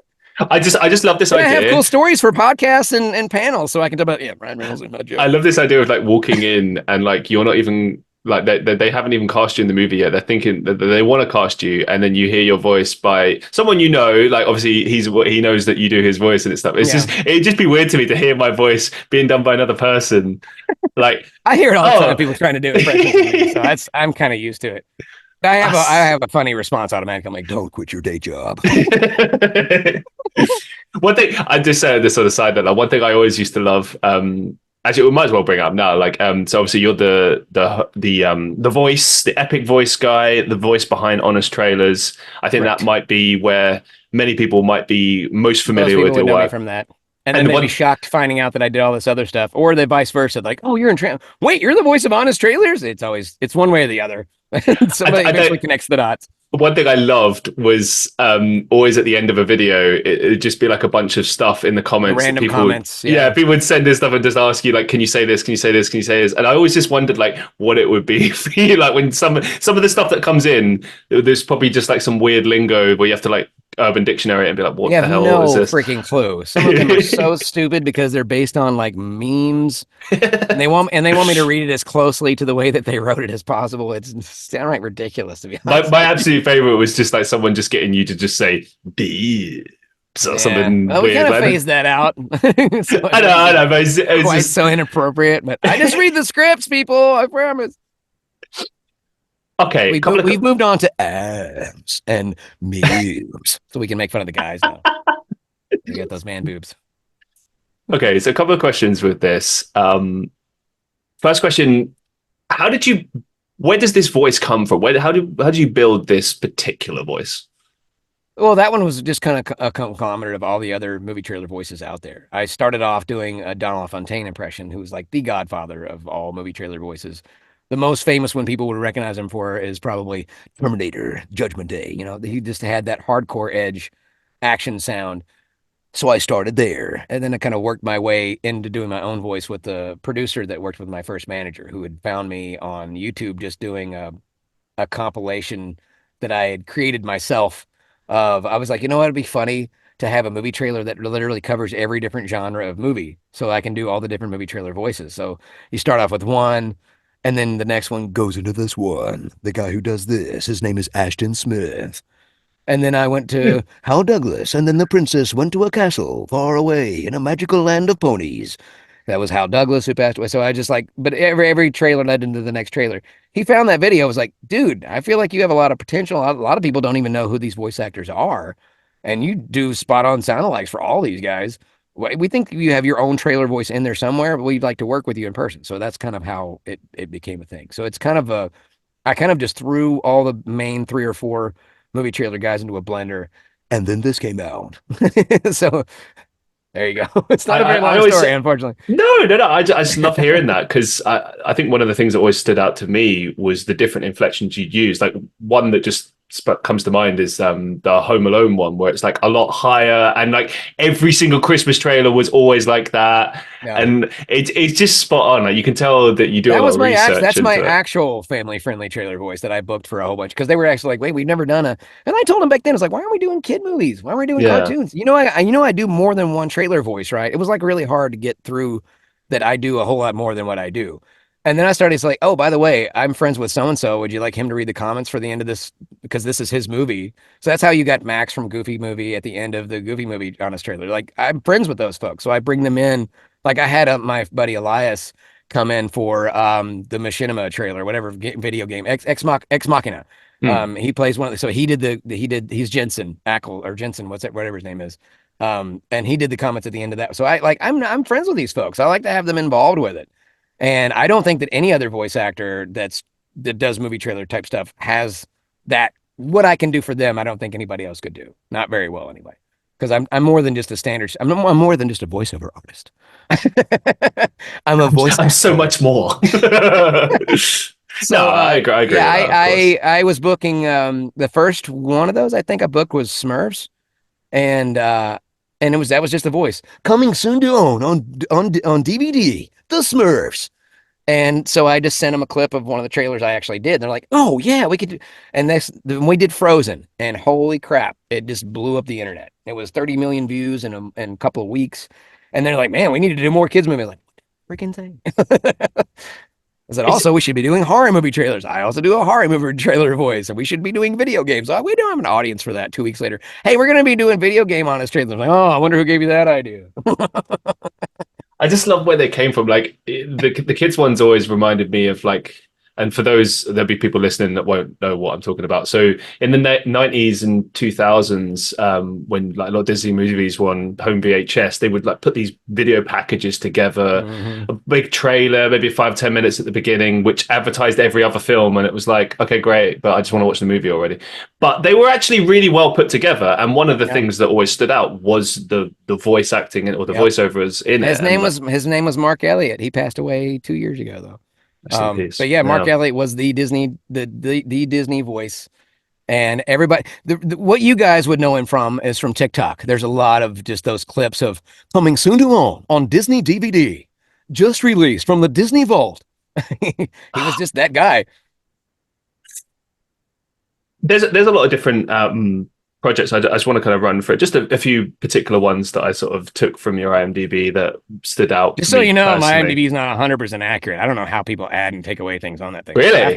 Most of my stuff's missing, and a couple of things on there I didn't even do. Like, what is Cadillac something? I don't remember doing that. So it's like Wikipedia. Anyone can just edit it. Kinda. I don't see. That's the thing. If it's like Wikipedia, why can't I put myself as the main cast member of a movie or TV show? If you just add whatever you want. I have the same problem. How does it work? I don't understand. People say that to me. They're like, "Oh, there's a few things on your IMDb," and I'm like, "There's so much more." Like on my website, my Spotlight. There's That's so where much the more. stuff is. They don't credit us for. We don't get credited for the movie trailers. There's so much jobs we don't even get credit for. Mobile games. I've done dozens of mobile games. They're not on my IMDb. There's so much stuff that's not there. One thing I would say, just going back to our previous conversation about ADR work, I think it's a travesty that it's not actually credited properly because it is legitimate work. Like and they credit the ADR group, like the company name, and maybe the ADR casting director or engineer. Those are probably the only 3 credits you'll see for ADR. If you're not listed in additional voices, you're just not going to get listed. It just drives me nuts because like I've only ever done ADR once in my life. I did it for Channel 4. Not directly, it was like through a company for Channel 4 for like some TV show. For those who are wondering, it's called Everyone Else Burns, Simon Bird production, and it was a lot of fun. It was 8 different voice actors in a room with overhead mics, and they just told us improvise conversation based on what's on the screen. I was like, this is brilliant. I love this. But play by the rules. Don't mention. Oh no! It was places and. The setting. I had a guy that came off TikTok and he was like, "Hey, so you want to go get some Starbucks?" I'm like, "What are you doing, man? You know how much money they're going to pay for you to say Starbucks in the background?" This just feels unnatural, though. You wouldn't say that. You'd be like, "Should we get coffee? Go get some coffee." Yeah. Like, why did you say Starbucks? He's like, "Let's go get some Starbucks." It's almost like you're trying to break the rules. I don't This know, is why man. I recommend get coaching. Know what you're doing before you do the job. You would have learned No, those really? rules. It's almost like you can't go to a job and do it without training. I don't know. It's crazy. Okay, maybe you worked for WWE 2K20. Did you work on this Yeah, I game? was on 2K20 and 2K21 or no, it's 19 and 20. I was in both of those. I was gonna say because the 21 was canned, so that was a bit Yeah, of a it was crazy not. one. Yeah, 19 and 20. But I played various commentators, this was including. interesting because they tried to do more story. Like they've always done story stuff in the 2K Yeah, series and the previous. I grew up on the SmackDown Raw games. That was my right. kind of era. But I thought they did some pretty ambitious stuff, especially with the 2K 2020 and the Yeah, I love 2019 the ones. customer creation character thing was kind of awesome because we had Optimus Prime and Ninja Turtles wrestling in the ring with Goldberg and everybody else. I was It's just actually wondering, kind of like, what was that like for you working with that team? Like, what did you get out of that I do experience? have one funny story about that. So they were for 2K20, they were looking for Memphis commentators. And I'm like, make sure you tell them I'm literally born and raised in Memphis. Like my normal accent is just a Memphis accent. And I swear it went through three people. They're like, "Oh, cool! I didn't know you were from Memphis." And I'm like, "Yeah, make sure you let them know." And then I got to the session and like, "So can you do a believable Memphis accent?" I'm like, "Oh God, how many times do I need to tell people I was born and raised in Memphis?" They're like, "Really?" I'm like, "I've been saying this for freaking months. Like, why is I feel like it's there's so no rude. communication." Dude, that to me, that's like, I mean, that's like when I go for job interviews for jobs I don't want, and maybe it's my own fault, but like, I'll get in the interview, and I would have sent them my CV, and they're like, "So, tell me about your experience," and So I'm what do you like, do? read the CV, Yeah, read the why have document us I fill sent all this? you." They make us fill out stuff for hours, and then Just it's read the like document that has the they information don't on it. even That's read it. literally, it They tells you just don't everything you read need to it. know. Just like Yeah, read that. I didn't make it into a negative thing, but I was just like, well, I literally saw Jerry Lewis or Jerry Lawler at freaking St. Right. Jude Hospital because I was there with my own kid. I'm from Memphis, by the way. So you got an actual Memphis commentator for the Memphis commentator in WWE 2K20. Did you So the grow up whole a thing was wrestling fan, or do I you just grew up like, with Andre the Giant and Hulk Hogan and Jerry Lawler. So I was kind of there at the very, very beginning, but I just sure, wasn't into it fair because enough? it was like once you've seen a couple of seconds, I'm on the spectrum. So once I'd seen a couple of seconds, I'm like, well, I've pretty much seen the whole thing now because it's the same thing every time. I just didn't get because it's a soap opera. No offense, but it's a soap opera, and it wasn't enough there to draw me into it, as opposed to like the cartoons where a different story happened. Even though the cartoons were very repetitive too, but there was a slightly different story each time. With wrestling, for me, as like a 5-year-old, it just kind of seemed like I feel like I just watched this. This is the same thing and my parents were super against. Oh, we're not watching this. This is violent. So between all that, I was like, eh. But Andre the Giant actually came by our church one time to speak and gave his testimony. And he put Wow. his, does the thing where he puts the hand. He did that to our pastor and put his whole head in his hand. There's a picture of him hanging up somewhere in the church building. Well, that was back then.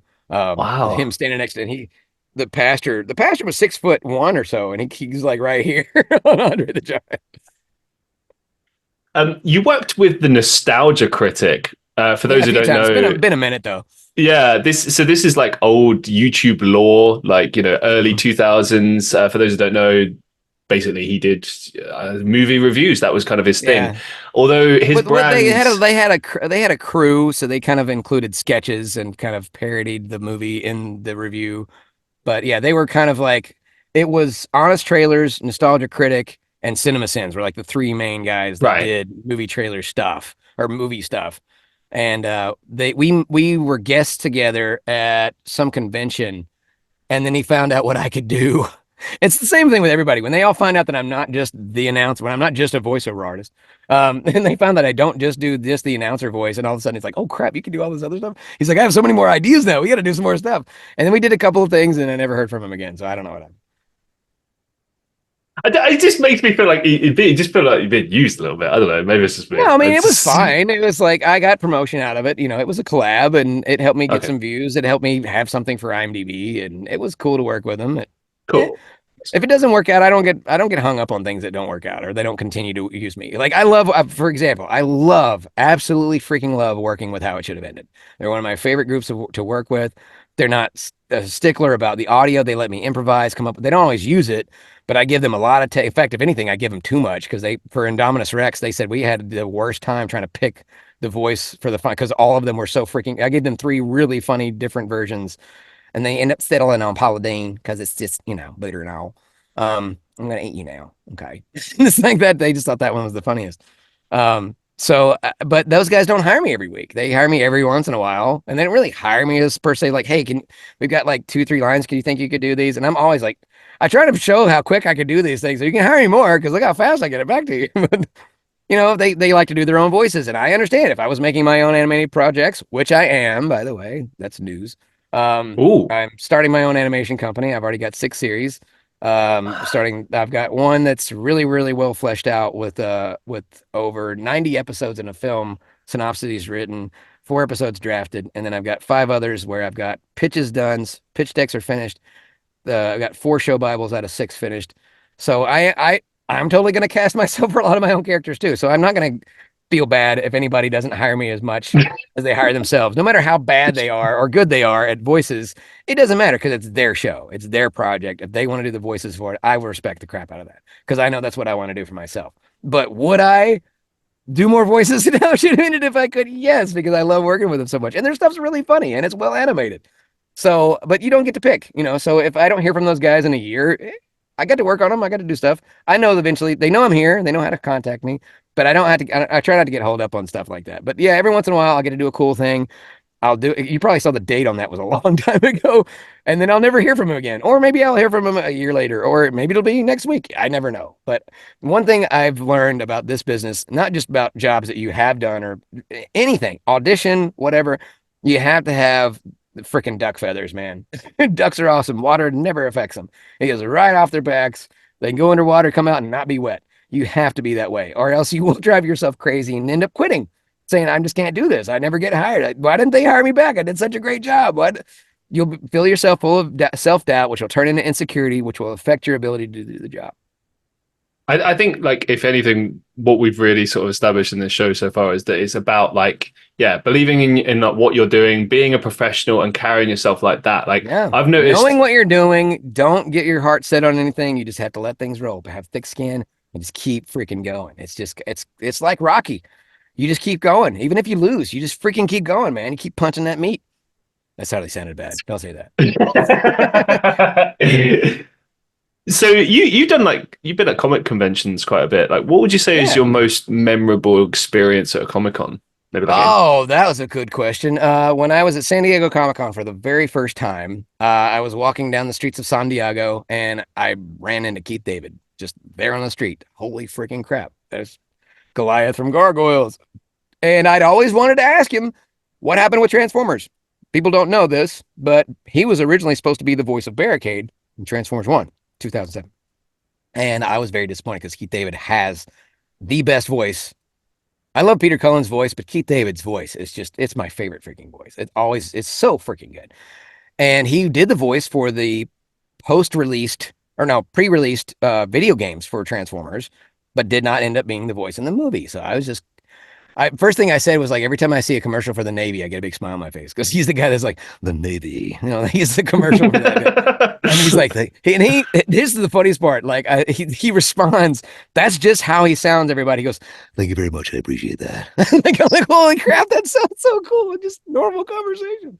And I was just like, I've always wondered why did you end up not being Barricade in the movie? Did something happen? And he's like, I don't know. I guess they just got somebody else. That was his only answer. So I'm guessing either he just doesn't want to talk about it or he just doesn't know. So that made me very disappointed because as much as Jess Harnell is cool, he was already Ironhide. And no offense to Jess, but not my favorite voice for Ironhide. I still think they should have just got Peter Cullen to do Ironhide. Why? I don't understand. He was Ironhide. They already had him. I don't know. Anyway, but I thought Keith David would have just been, even though Barricade doesn't have a big scene, it's a cool scene. And he was a cool character. That car was sick. The robot was cool. Didn't love Frenzy being in the tape deck thing, but the rest of it was awesome. And I just think it would, I've wanted to go back and dub it with Keith David's voice just to show everybody how cool it would have been. But yeah, that was probably the coolest thing that's ever happened at a Comic-Con to me. It was getting to meet Keith David in a non-panel setting, not having to pay for it. I didn't get a picture with him, which I wanted to, but I was respectful of the fact that he was not in the convention. He was out having fun, doing whatever. So I didn't, and 2 seconds later, we see drunk John DiMaggio on the street going, hey, everybody, come on, buy me a beer. I'm better, baby. He's just hanging with his fans, getting free alcohol all night long. And I remember this all happened in the same night, by the way. And I was like, hey, because he just recently gotten married because I'd heard it. I was like, hey, where's your wife? He goes, Oh crap, man! I don't know, man. He's like, you think I know because I just married her like a couple of months ago. I have no idea. He was like, wasted. It's so funny. I was like, that's what they do. And when you get to that level of actor and then you go to Comic-Con, you just walk around and people just offer to buy you free drinks. It must be amazing. I don't drink, so it doesn't really work for me. Yeah, same. So Unless it's smooth aviation American gin, made from my actual sweat. you mentioned fans there. Like, what have been some of your sort of most memorable fan interactions? Good memories, or Well, just anything that stands out, I guess. So, I had a very weird I've had a few weird altercations.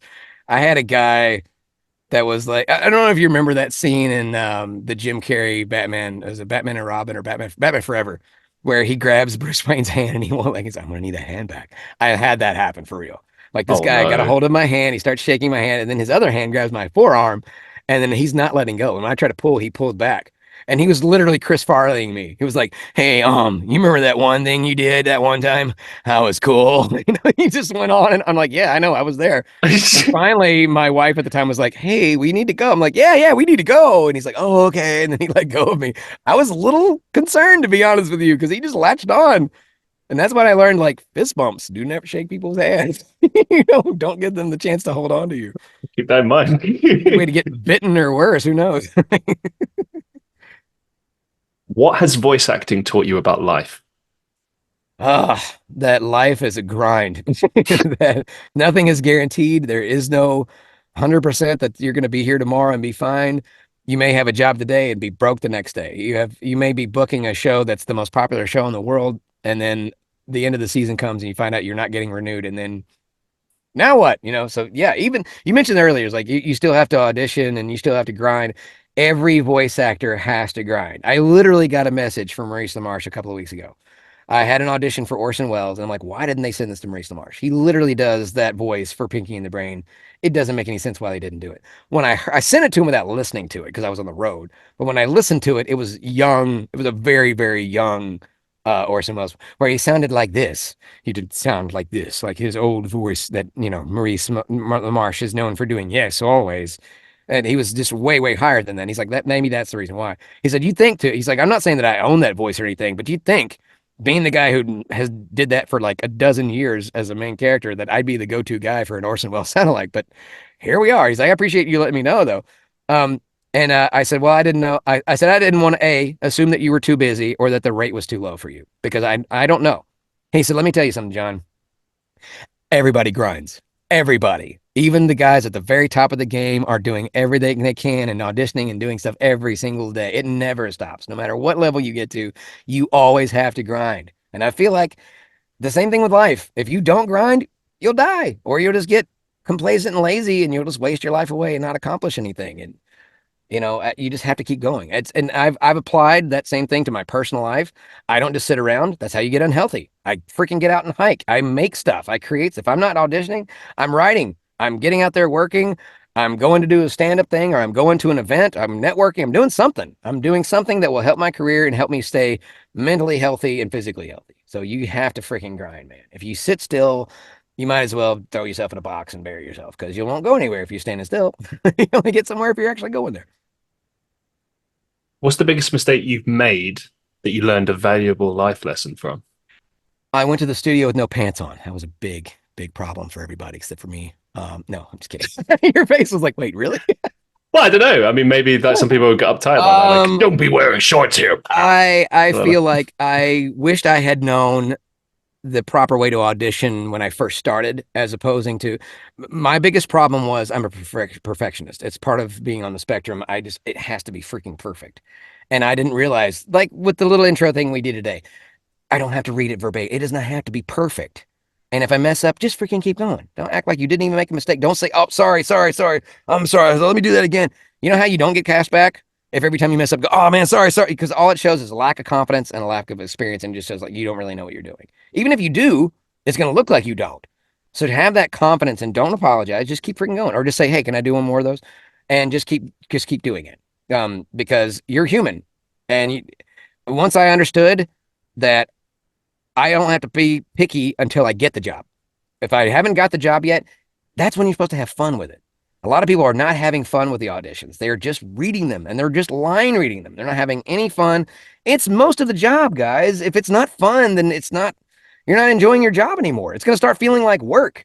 And if you want to make this career, it shouldn't feel like work. It should feel like fun. You should enjoy yourself. When I do auditions, I have a great freaking time because I'm coming up with crazy, funny stuff or interesting or cool stuff that they probably were never thinking of because I started realizing that all the programming of trying to do it perfect and trying to do it right and reading the lines and trying to get through the whole take with no mistakes and not having to edit anything or all the little things that my brain used to think going through an audition. When I realized, like, just be yourself. Once you understand the character, be yourself, make it feel natural, make it feel real, do it the way you feel it. And then, and you could do more than one take. Do one where you just have freaking fun with it. Just do whatever the heck you want.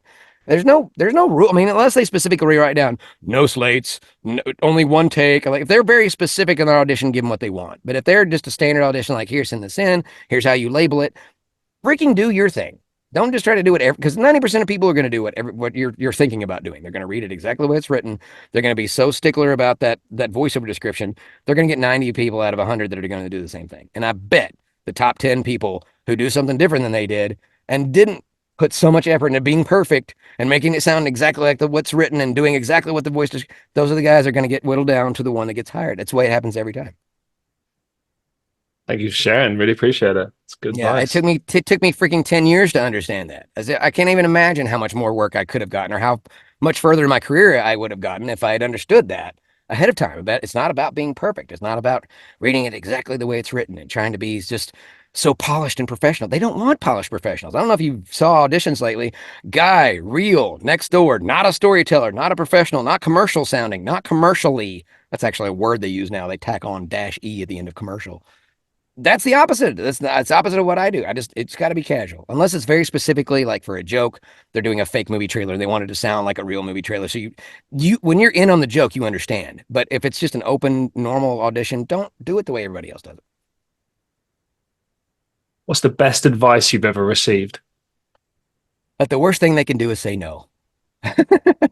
The worst thing that they could, nobody out there, no client that I know of is going to put a gun to your head or put you in a noose if you don't do the voice right.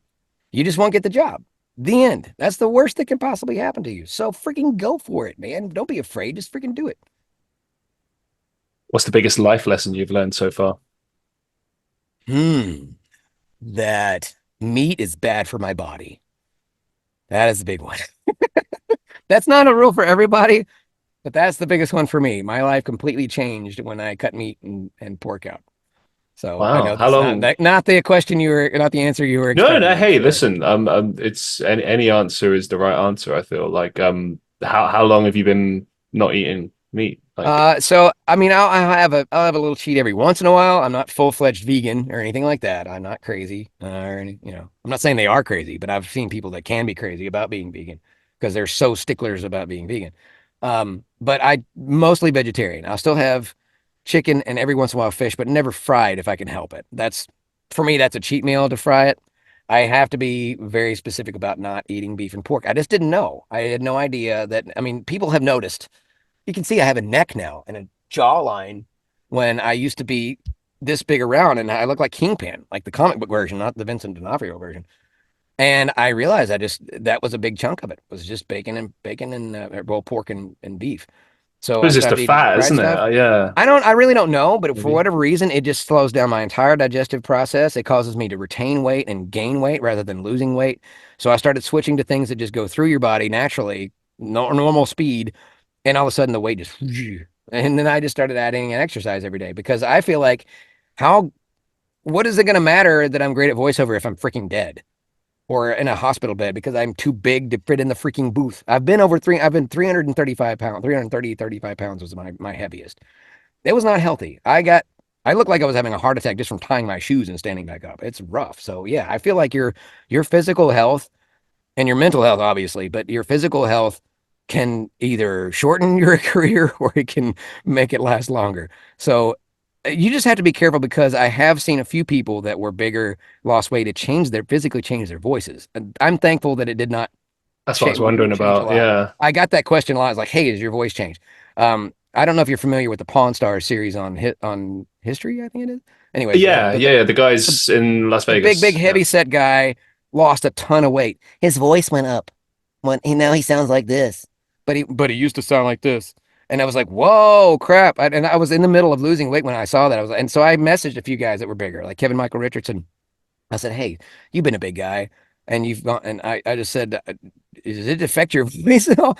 He said, John, I've been skinny and I've been heavy. My voice never changed. It's not the same for everybody. I think you're going to be Interesting. okay. So it's very, yeah, but I feel like that's a personal thing. Like, I feel like I was a little concerned that once I got to a certain weight and size that I wouldn't be able to sound. I would sound high. And I do feel like I do sound a little higher, but what I've noticed the difference is that my breathing's better. I Mm. have more use of my diaphragm than I used to. I can go longer stretches without dying from like right now I'm literally dying because the booth is shut. I've been in here talking to you for an hour or so and it gets really hot and I'm wearing a jacket because it looks cool because I've got a cool thing going on here.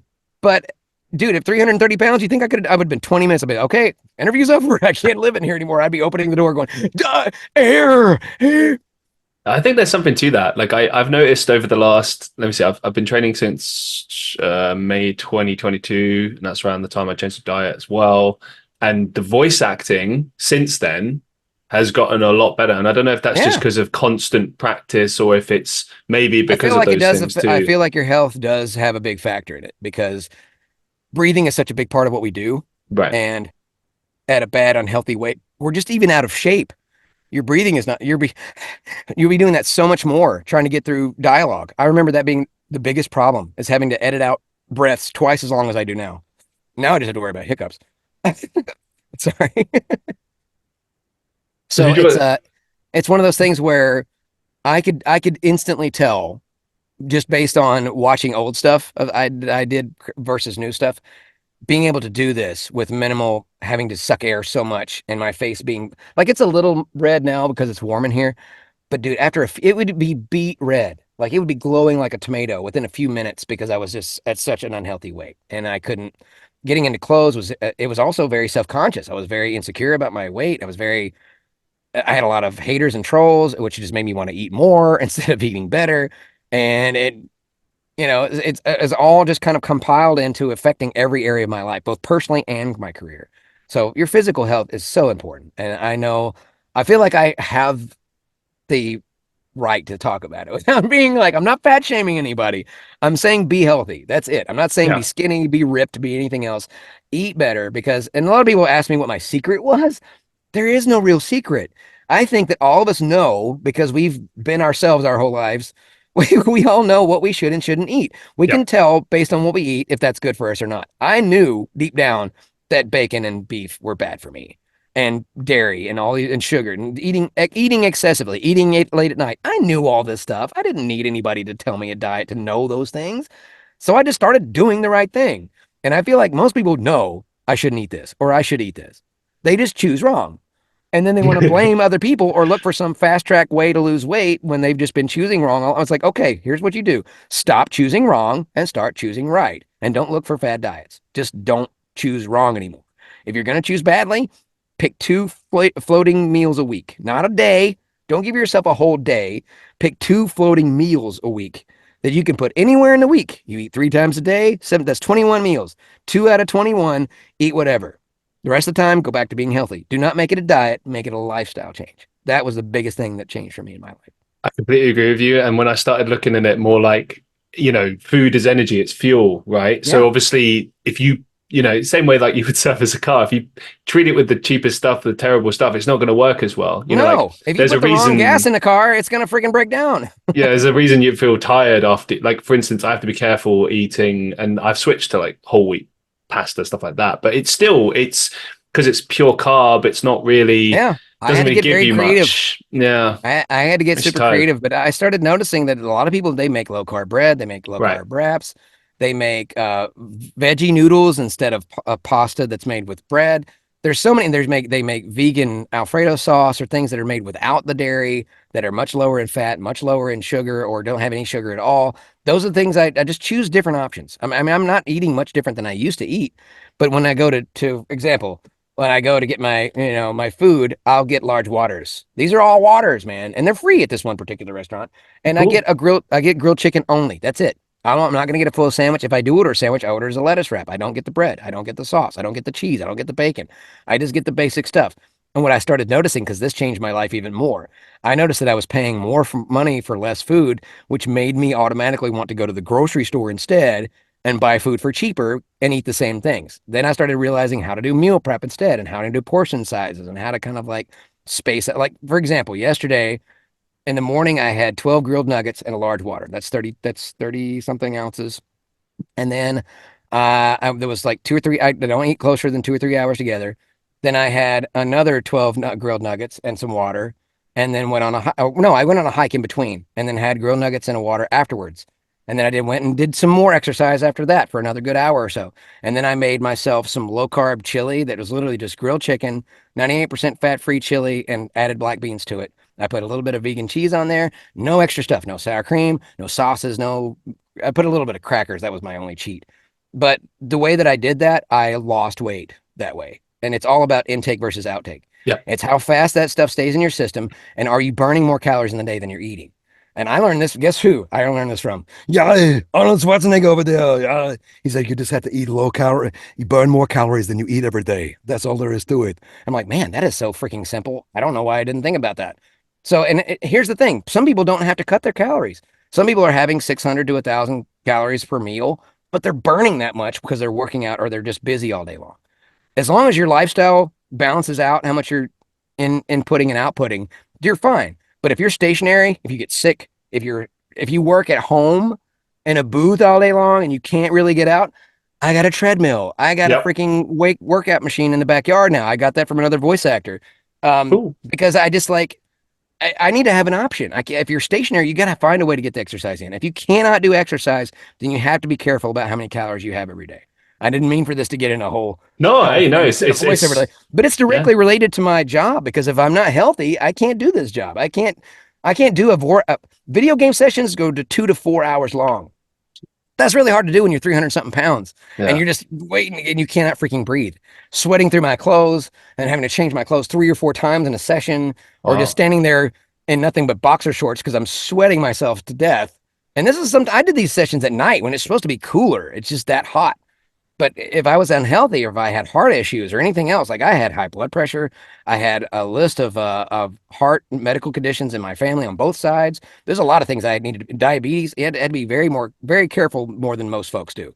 But it's something that people just don't pay as much attention to, especially in this business, because we are grinding so much. We're so busy focused on this that we're just snacking and eating stuff while we're not really paying. When we're focused on this, it's a spectrum thing. We hyper focus. We don't pay attention to the stuff around us. And I turn around and I've eaten 3 burgers and a whole box of fries. And I was like, I can't live that way anymore. I'm just literally just ballooning up and I'm killing myself.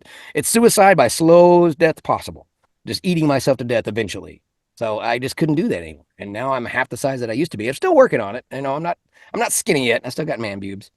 Can't get rid of those mubes without some surgery because, I have what they call furniture disease, when your chest falls into your drawers. I've never heard of that before. It's an old Southern joke in America. But I used to be a size 52 pants, and now I'm wearing a size 34 pants. So, congratulations, man! So I feel like that is probably, like you said. The question was like, what biggest life change, and that changed. It changed my career for the better, and changed my personal life for the better. Because if I'm not going to go into it, but I am under a tremendous amount of stress in my personal home life, a tremendous amount, more than anybody would ever understand. I would never talk about it during an interview. Because for example, I have a mentally disabled son, just for one, and he's a grown man. He's 21 years old. But that's just a drop in the bucket of things that I'm not allowed to talk about. And if anybody understood how much, they would be like, man, this guy's a really good actor, because he can pretend that he's happy even though he's going through all this stuff and manages to keep his health decent enough. If I didn't keep my health, the stuff at home would kill me, because I'd already be in for physical health. I would not be able to handle the mental stress. So it all balances out. If you don't have good physical health, your mental health will be messed up. If you don't have good mental health, your physical health is going to be messed up. Try to make sure that you stay healthy, because you can't do this job if you did. It's true, man. It's all connected. I mean, you can if you get AI'd after you die, I guess, but it wouldn't be you, though. It'd be some fake version of you that you didn't get paid for. Final question for you. Do you have any upcoming? I appreciate when you said interview, man. I was like, 30 minutes in and out, no big deal. I feel bad, 3 hours later. No, I'm just kidding. I guess I had to tell church that I'm not going to make it this morning. It's okay. Do you have any upcoming projects or final thoughts that you'd like to share with our listeners? I can talk about What If that just came out. It's now on Disney Plus. You can hear me in episode 2 and 5. I'm not going to tell you where. You just have to listen and figure it out. Ooh, but yeah, it's really cool working for Marvel on something I'm actually allowed to talk about because there's so many things I'm working for Marvel that I'm not. But as always, Honest Trailers comes out every Tuesday. I think they're going to be rolling back Honest Game Trailers to bi-weekly instead of weekly, but you can still hear them every Tuesday. Yeah, a lot of the other stuff I just still like. This past year though, you can hear me in. I'm trying to remember them all: Street Fighter 6, System Shock, Lego 2K Drive, Evil Dead game, Muppets Mayhem, Animaniacs. All 3 seasons. I'm in there somewhere. And then the What If as well. And also there's a game, really great game out there called New World. I'm Father Russo and several other NPCs in that game. And there's one that should be out. It's already in beta. It should be out any time now. It's called Throne and Liberty. But that's going to be a big, fun multiplayer open world, giant, massive battle type game where you have like hundreds of players all fighting at the same time online, which sounds like a really cool concept. A New World's kind of like that as well. Those games are pretty popular. For Honor's kind of like that. So I'm hoping that one will do really well on top of all the other cool stuff that I'm getting to work on. But that's the stuff that I'm allowed to talk about. So I can say that if you stay tuned to Disney Plus, that'll be a big thing sometime this year. I just that's so exciting. But I'm not allowed to talk about it. But you can already hear me on Disney Plus. I'm Muppets Mayhem and then What If. So it's been an absolute pleasure speaking with you, having you on the show. Thank you so much for just sharing your knowledge and your stories. Man. I appreciate it. Real pleasure. Thank you so much. Big fan of First Class. Great job in that movie. So anybody who doesn't know, that's how we first met. As I was randomly scrolling through live streams, I'm like, "Holy crap! It's long-haired Michael Fassbender." And he's like, "Yeah, I've heard that one before." I was like, "I bet you get that all the time." Oh, dude, I get told that like 60 to 70 different celebrities at any given time. Well, I'm surprised you don't get people asking for pictures of you when you walk around town. Do you know, this is what happens, right? I'll tell you what happens. People stop and stare at me. Oh, and I think what it is they're like, is that? And sometimes I feel like going like, I'm not who you think I am. It's not me. I would have been like this. I would have been like, start doing stuff to make them think you are him. I don't know, because like I remember one time I saw Bowling for Soup, and they were playing was it Stacey's Mum, which is not written by them. It's written by a band called Fountains of Wayne. And before they played it, they were like, so we've always been credited with this song, and if in life you get credited with stuff that isn't actually something that you did, just own that shit. Just take just take credit anyway. And then they just went into it. This actually happened to me too. I was in LA for one of the very first times, and I had an Autobot hat on. And there was a guy at the hotel that my manager put me up at that was getting breakfast, and he had an Autobot hat on. And I said I can't remember exactly what I said, but I probably said something. Hope you enjoy your breakfast. And he's like, and he saw my head. And he's like, "Are you really the guy?" I'm like, yes. I hadn't even booked it before, but I was like, sure, yeah, it's Hollywood. They're gonna believe that I am, and I am now. So it's. Do you ever just use your voices to just fuck with people? Sometimes, just be like, "Are you kidding me?" What kind of voice actor would I be if even when I wasn't a voice actor, I was messing with people over the phone and through drive-throughs. I held up a drive-through for like 12 minutes. As Christopher Walken talking about mayonnaise. And when I got there, there was nobody there. I just thought it was funny. And when I looked behind me, there was like 15 cars waiting for him. Like, oh crap, my joke went too far. Now everybody's waiting for me. They had to literally go look and see what the ingredients for the mayonnaise was. I'm like, you do why do people believe you? It's like, can you tell me what's in your mayonnaise? I want you to deconstruct. Who asks what is the mayonnaise made out of? How do they not know that I was messing with them? I just don't understand. And then when I got to the window, I did a completely different voice. And they looked at me, where's the other guy? Have you ever messed with a celebrity whose voice that you can like do, but they're not aware? I got to work with Jason Momoa, and not in person, but directly. Like we were digital, but we were there. And his son called, and apparently they don't get to talk a whole lot. And he's like, hey, can you pretend to be Ryan Reynolds? So I was like, hi there, it's your Uncle Ryan. And he's like freaking out. He's FaceTiming it but I'm not on camera. It's just on that. There's no picture. And like I start bantering back and forth with this kid and talking. And he's mentioning something. He's like, "You have no idea. Green Lantern is." I was like, "No. We don't talk about Green Lantern. That never happened." And he didn't. He just lost. And then instead of telling his kid, "No, this is just the guy I'm working with. He does a great run," he kept talking. He never told him. He never told him it was a joke. He really thinks that he talked to Ryan Reynolds now. And now I have this great story that I'm going to tell forever about how he pranked his own kid and then never told him it was a prank. Brilliant, man. I'm definitely going to use my voice to mess with people in the future. It's very therapeutic. It brings joy. As long as you don't use your powers for evil. Very rarely. No, never. Only for entertainment and mild trauma. No.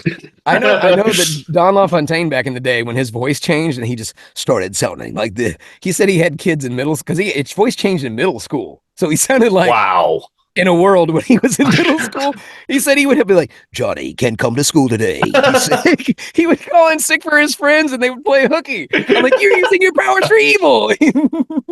No, I rate that, man. That's brilliant. I totally do that. If I could do it, I would. It's like that scene in Ferris Bueller where he's just like, exactly. I can't remember what he says, but like, yeah, basically the same exact thing. Yeah, but except that Don was just a kid doing it himself. Yeah, just again, a massive thank you for everything. And yeah, I'm gonna make you feel weird again. Massive inspiration to me as a aspiring voice actor. Thank you so much for thank you for having me on, man. I appreciate it. And yeah, to all the listeners of the Christian Reeve podcast, I hope you enjoyed this episode as much as I did. 250 episodes, 4 years in, future's looking bright. And thank you so much for all your support, for listening, for watching. If you want to support the show and help us out, make sure to go to patreon.com/Christian Reeve, subscribe there, and you get access to the Life with Christian Reeve series and everything else that I do behind the scenes. And just generally you can support your boy in his pursuit of his dreams. And also, if you like this episode and other episodes that we do, make sure to go to Spotify, Apple Podcasts, Google Podcasts, wherever you listen to the show. Leave us a rating, leave us a review. If you're listening or watching on YouTube, make sure to like, share, and subscribe. It really helps us out in terms of growing the following, throwing us out there, reaching new people. Thank you so much for watching and listening.